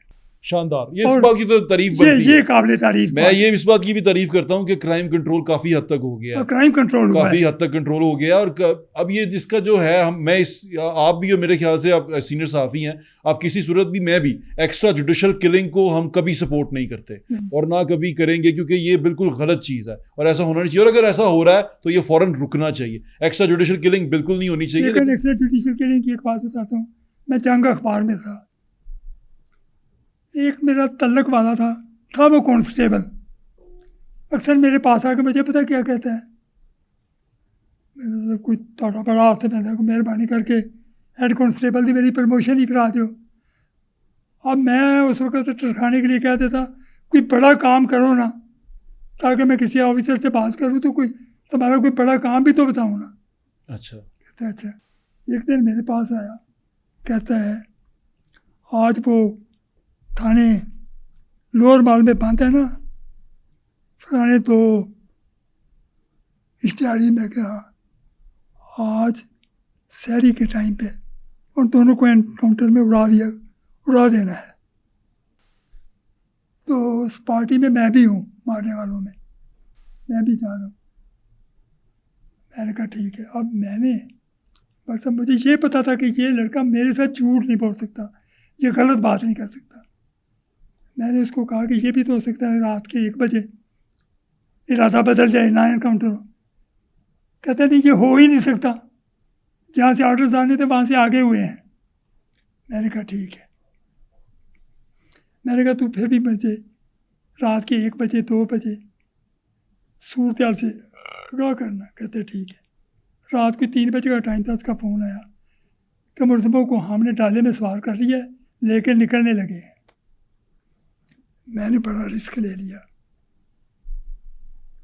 मैंने खबर दे दी कि पुलिस ने जो 2 इश्तिहारी गिरफ्तार किए थे फैसलाबाद से, उनको एनकाउंटर में पार कर दिया है। जब मैंने खबर फाइल की वो तो जिंदा थे उस वक़्त।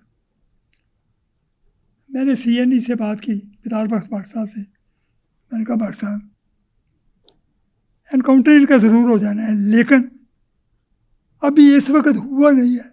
आप इस तरह करें कि इस खबर को रोक छोड़ें, मैं आपको फाइनल 4 बजे बताऊंगा। कहते 4 बजे तो हमारी कापी चली जाती है। मैंने फिर कहा कि चलो जो अल्लाह को मंजूर है आप दे दो खबर। और मेरे जहन में ये भी बात कि कापी तो चली जानी है शाम में, ऐसी चीज सुबह 4-5 बजे अखबारों में, अखबार चला जाना मार्केट में। उस वक्त ये खबर छपेगी तो वो ये सोचेंगे पुलिस वाले, उनके ऑफिसर्स की, वो ये कापी तो आ गई 4-5 बजे, तो हमने तो बता मारा है 5 बजे। ये किस तरीके से इन्होंने खबर छाप दी। और ऐसे हुआ कि खबर छप गई, उन्होंने बंदे मार दिए, मार दिए, खबर भी छप गई। लेकिन जब खबर छप गई, मैंने अखबार मार्केट से जाके अखबार देखा, वो 3 के 4 कॉलम फ्रंट पेज पे लगी हुई थी खबर। और मेरा वैसे दिल धड़क रहा है कि ये ना हो कि वो ना मारे, मुकाबला मुलतवी हो जाए आज।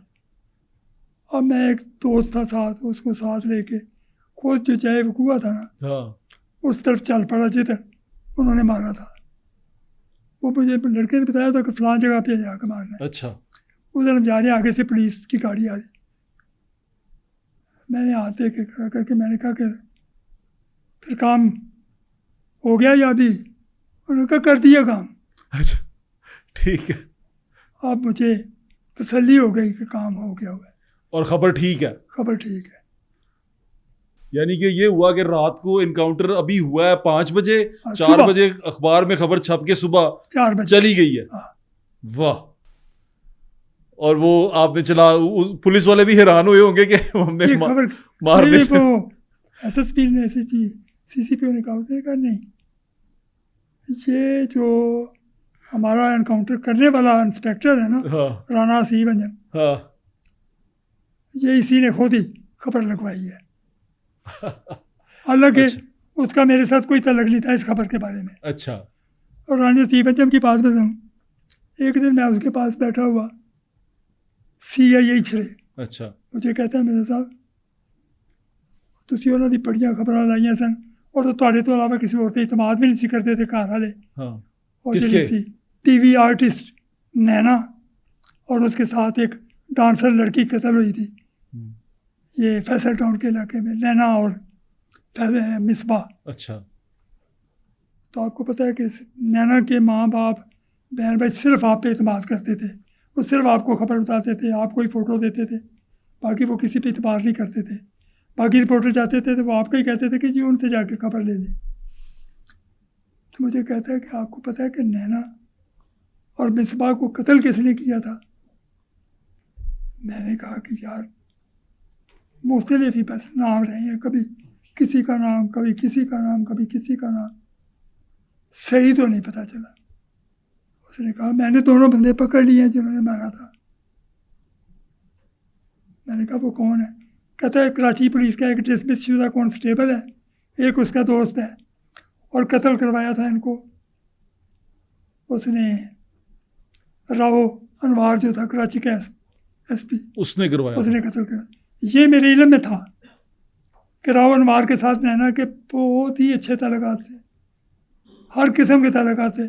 मेरे पास मुझे नैना के घर वालों ने फ़ोटो भी दी थी कि राव अनवार खड़ा है, साथ नैना खड़ी है। राव अनवार वैसे मैरिड था, उसका एक छोटा बच्चा है, नैना ने उठाया हुआ है। तो सारी फ़ोटोज़ वगैरह जो थी मुझे उन्होंने दी, और बड़ी उन्होंने मुझे फ़ोटो दी। तो ये आपने खबर चलाई कि राव अनवार हाँ जी, था? बिल्कुल खबर चलाई। राव अनवार मेरे घर आ गया, उसने मुझे कहा कि मैं मिर्ज़ा साहब इस बात से इनकार नहीं करता कि नैना से मेरे ताल्लुकात थे, मेरे ताल्लुकात थे, लेकिन ये जो आपने लिखा है ना कि मैंने उससे वादा किया था शादी का मैंने वादा नहीं किया था। मैंने सिर्फ ये वादा किया था कि मैं इस्लामाबाद में तुम्हें कोठी ले दूँगा, खर्चा तुम्हें दे दिया करूँगा, और जब तुम्हें बुलाऊँ तो हमने आना करना है, बस इतना मेरा ताल्लुक था। बाकी उसके कत्ल में मेरा कोई हाथ नहीं है। लेकिन वो बातें इस तरीके से कर रहा था कि लगता था कि सच बोल रहा है।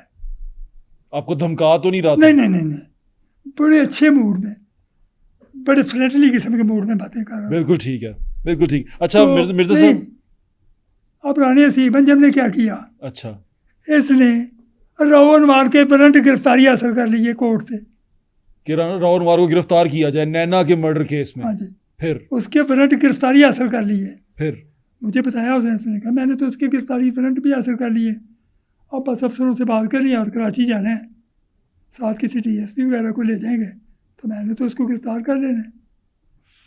मैंने कहा वो तुमसे गिरफ्तार नहीं हो सकेगा। कहता सारी बातें सही है, लेकिन मैं उसको गिरफ्तार करने जाऊंगा ज़रूर। लेकिन हुआ क्या, 10-15 दिन के बाद वो चला गया SP CIA उमर फरक के पास, अपने SP के पास।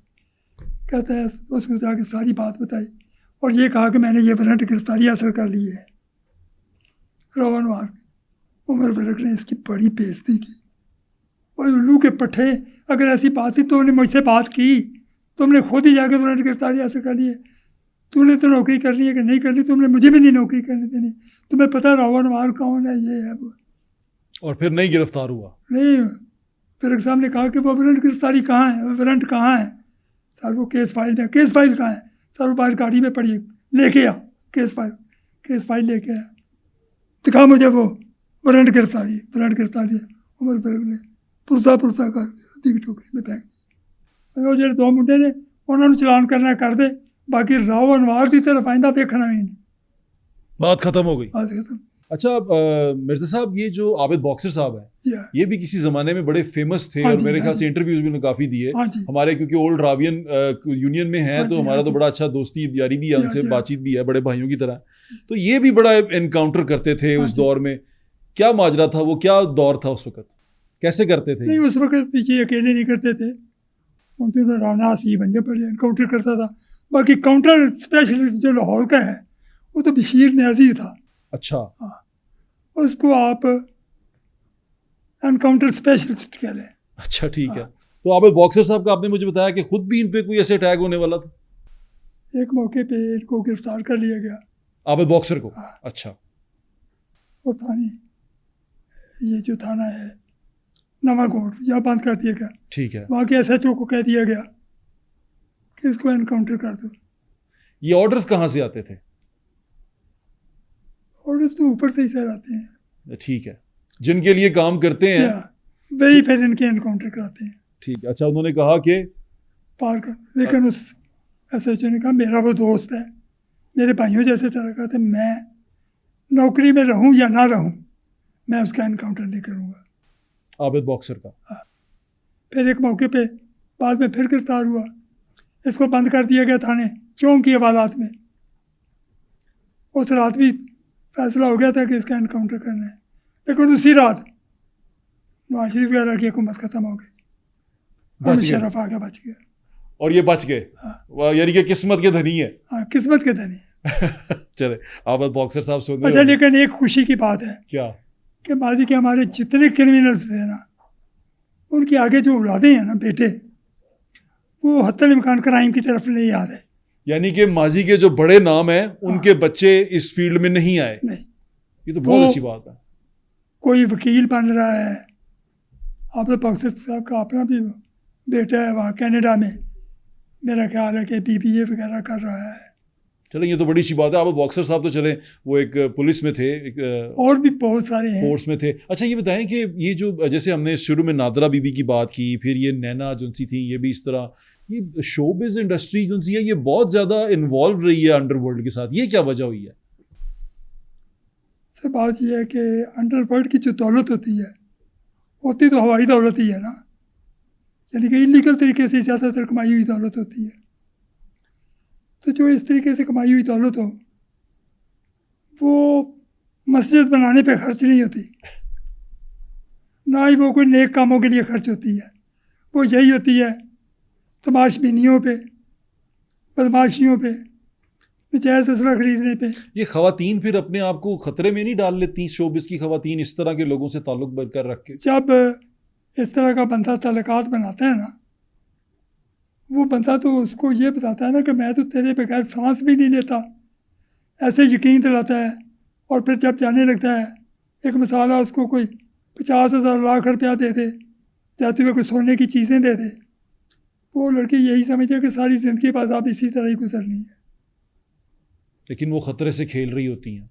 आपको पता है कि लाहौर का जो सबसे बड़ा फिर एक केस था, वो इन्हीं लड़कियों से ही बरामद हुआ था ना, वो जब शबनम का केस हुआ था। बताएं उस केस के बारे में। शबनम जो फिल्म एक्ट्रेस थी, जी जी गुलबर्ग लाहौर में रहती थी। जी। एक मौके पे गवर्नमेंट कॉलेज लाहौर के स्टूडेंट से, वो गालबन जमशेद साई था, फारूक बंदयाल था, तो गुजरा वाले यकूब भट्ट बड़ा मशहूर ट्रांसपोर्टर, उसका बेटा था, यानी बड़े लोगों के बेटे थे जो गवर्नमेंट कॉलेज से गए? जी, गवर्नमेंट कॉलेज से। वो गैंग एक बन गया 4 को लड़कों का। वो वैसे कोई वारदातें नहीं करते थे, शबनम के घर में दाखिल हो गए। ये वाकया रिपोर्ट हुआ है ना? हाँ जी। अब कहा तो ये जाता है मुबैना तौर पे कि इन्होंने रेप किया। फारूक बंदयाल नहीं मानता कि मैंने रेप किया, बाकी भी मानते तो नहीं है, लेकिन कहते हैं कि रेप किया इन्होंने। अच्छा, और यानी कि किसी- खबर यही आई क्या? कि रेप हुआ? हाँ जी। अच्छा। जनरल ज़ियाउल हक का दौर था। तो शबनम से पूछा कि कोई आप उनको पहले जानती हैं, कभी देखा? उसने कहा नहीं, मैंने इनको पहले कभी नहीं देखा हुआ, ना मैं जानती हूँ, लेकिन थे वो मम्मी डैडी टाइप लड़के थे, पढ़े लिखे ये वो। लेकिन अब आप बताएं कि पुलिस किस तरीके से उन्हें पकड़े, उनका तो क्रिमिनल रिकॉर्ड भी कोई नहीं। उस वक्त लाहौर में एक इंस्पेक्टर था पुलिस का, मलक जुल्फ़कार। मलक जुल्फ़कार ने शादी की हुई थी, एक तो उसके माँ बाप ने की थी, एक उसने टिब्बी की एक डांसर से शादी की थी। अच्छा। वो जो टिब्बी की डांसर थी ना, उसकी एक जो बहन थी वो उस वक्त भी टिब्बी में ही होती थी और वो रात को डांस वगैरह का काम करती थी। अच्छा। मलक जुल्फ़कार उसके पास गया, उसने कहा कि ये जो हैं भी वो लड़के लड़कियों के शौकीन हैं, पैसा उन्होंने ठीक ठाक लूटा है, जेवर भी लूटा है, तो मेरी छठी हिस्स कहती है कि वो इधर टिब्बी के इलाके में आएंगे। पैसा कहाँ से लूटा है उन्होंने? शबनम के घर से। घर से लूटा भी है? हाँ। अच्छा। जेवर भी उसके सारे लेके थे वो। अच्छा। तो वो इधर आएंगे टिब्बी के इलाके में। उस लड़की ने कहा कि नहीं, कि थोड़ी बहुत उनकी कोई पहचान, कोई गलबात। उसने कहा कुछ भी नहीं, बिल्कुल ब्लाइंड काम है सारा। उसने कहा कि चलो मैं ठीक है, ध्यान रखती हूँ। इत्तफाक ऐसा हुआ, अब ये नहीं पता कि वह फरूक बंदियाल था या जमशेद शाही था। दोनों में से कोई एक वहाँ कुदरती चला गया उसी लड़की के पास। अच्छा। वो लड़की उसकी महबूबा थी। अच्छा। लेकिन अब लड़की को तो नहीं पता था कि ये लड़का है जैसे किया है, ना उसको ये पता था कि ये जो मेरी महबूब है इसका एक बहनोई पुलिस इंस्पेक्टर है, या पता भी हो उसको क्या पता है कि मैं कौन हूँ कौन नहीं। ठीक है। लड़की को ठीक है। मेरे बारे में क्या शिकायत करेगी। हाँ। अब जब वो रात को जाने लगा ना सहरी के वक्त, उसने गलती ये कर दी कि वो जो शबनम के घर से लूटे थे ना जेवर, उसमें से एक जो हार था ना गले में डालने वाला, वो हार गिफ्ट कर दिया उस लड़की को। ओए होए। अच्छा। लड़की ने वो हार जो था वो रख लिया और उसका शुक्रिया अदा किया। अब वो चला गया। अगले रोज़ फिर उसने फ़ोन किया मलक जुल्फ़कार को कि आप आओ। वो आया। उसने कहा कि वो शबनम का कोई हार भी जो है। उसने कहा हाँ हार भी क्या है। उसने हार दिखाया। उसने कहा ये हार तो नहीं। उसने कहा मुझे नहीं पता, ये तो शबनम ही बता सकती है। वो अपनी उस रिश्तेदार को, साली को लेके शबनम के घर चला गया। हार दिखाया। शबनम ने कहा ये तो मेरा हार है, यही तो हार है जो मेरे गले से उतरवाया था, उन्होंने ले गए थे। अब उनको 100% यकीन हो गया कि गैंग यही है।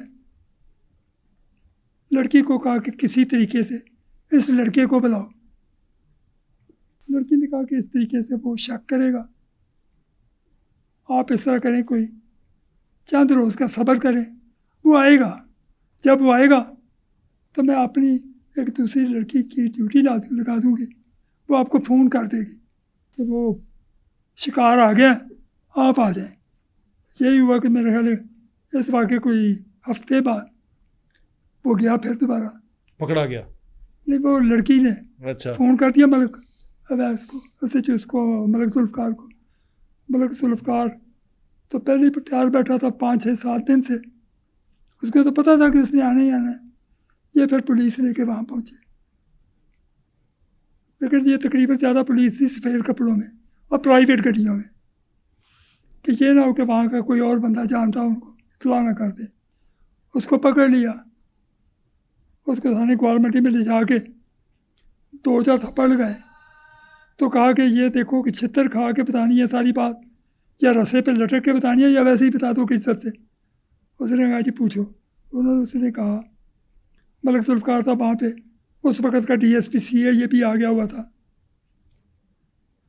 कि तुमने टिकटी पर की वारदात की थी शबनम के घर। उसने कहा जी बिल्कुल हमने ही की थी। उसने कहा था कि साथ कौन कौन थे। उसने बाकी तीनों के नाम भी लिखवा दिए। वो कहाँ हैं? उसने कहा जी वो गवर्नमेंट कॉलेज के हॉस्टल में रहते हैं। इस वक्त कहाँ होंगे उन्होंने? उसने कहा जी हॉस्टल में होंगे। उन्होंने उसको हथकड़ी लगाई, गाड़ी में बिठाया और गवर्नमेंट कॉलेज के हॉस्टल पे रेड किया सहरी के टाइम पे। तीनों लड़के अपने अपने कमरों से पकड़े गए। अब चारों हो गए। अगले दिन फिर CCP लाहौर ने प्रेस कॉन्फ्रेंस की, बल्कि IG ने भी स्टेटमेंट दी कि हमने पकड़ लिया है ये वो, जहाँ से परकी साहब थे उन दिनों। तो इस तरीके से ये सारा गैंग पकड़ा, लेकिन अच्छा, पकड़वाया मैंने ये देखा कि लड़की नहीं। पुलिस लड़की ने पकड़वाया। आप बिल्कुल ठीक कह रहे हैं।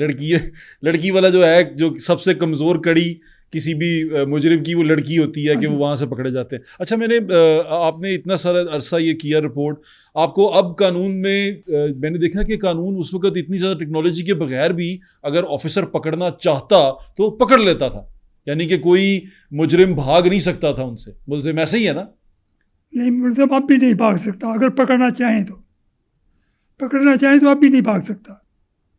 पकड़ना नहीं चाहते, वो सोचते हैं कि डिफेंस में कोठी कैसे बनेगी, लैंड क्रूजर कैसे खरीदेंगे। आप ठीक कह रहे हैं। कानून ख़त्म करना चाहे तो पुलिस कर सकती है। सर मैं ये कह सकता हूँ, इम्तियाज़ बली होता था ना SHO, जब किसी थाने में, मैंने देखा कि बड़े बड़े जो नामी ग्रामी बदमाश से इलाका छोड़ के चले जाते थे उसका। आप ठीक कह रहे हैं, ऐसे ही होता था। आपके वक्त का, आपके आने का बहुत बहुत शुक्रिया। आपने हमें इतनी सारी बातें बताई और मुझे बहुत कुछ सीखने को मिला आपसे, और अल्लाह ताला आपको ज़िंदगी तंदुरुस्ती दे। आप एक ख़जाना है इन तमाम तारीख़ का जो आपने हमारे साथ शेयर की। इंशाल्लाह फिर एक और नशिस्त कर रखेंगे आपके साथ, कुछ चीज़ों पे और डिस्कस करेंगे। आपके वक्त का बहुत बहुत शुक्रिया मेरे साहब। हमें इजाज़त दें, इंशाल्लाह फिर मुलाकात होगी। अपने फीडबैक से हमें ज़रूर आगाह करें। लेकिन मैं एक ज़रूर बात कहूँगा कि आप अगर तो ज़रूर रिक्वेस्ट करें जी हुकूमत से, जी हुक्म करें। पुलिस अफसरों के साथ ये जो दुश्मनियों वाले लोग हैं ना, इनकी दुश्मनी अब तो बहुत बढ़ गई है, कत्ल गारत तक गई है। असल मामला तो है चुराहट का, कि किसी तरीके से सुलह करवा दें, पार्टियों की सुलह करवा दें। जी बिल्कुल ठीक है। और अगर हुकूमत के लोग, पुलिस के सीनियर ऑफिसर्स चाहें तो वो इनकी आसानी से सुलह करा सकते हैं। वैसे भी मरियम ने तो काफ़ी हद तक पुलिस को न्यूट्रल कर दिया, ये तो मैं कह सकता हूँ आपको कि पुलिस अब ये अगर कोई कहे MP MNA जाके कर सकता है तो अब नहीं कर सकता। MP MNA का इख्तियारात पुलिस तक बिल्कुल हटा दिए गए। यहाँ तक तो मुझे भी इंफॉर्मेशन है। ये भी मरियम को इसका क्रेडिट जाता है और हमें बिल्कुल देना भी चाहिए। गैर सियासी पुलिस को करना इन्हीं का काम था और इन्होंने किया। बिल्कुल सही। हमें अपने फीडबैक से जरूर कीजिएगा। इंशाल्लाह फिर मुलाकात होगी। अल्लाह हाफिज़, और सब्सक्राइब और बेल आइकन दबा दीजिएगा ताकि इस तरह के अच्छी इंफॉर्मेटिव पॉडकास्ट आप देख सकें। अल्लाह हाफिज़। पाकिस्तान जिंदाबाद।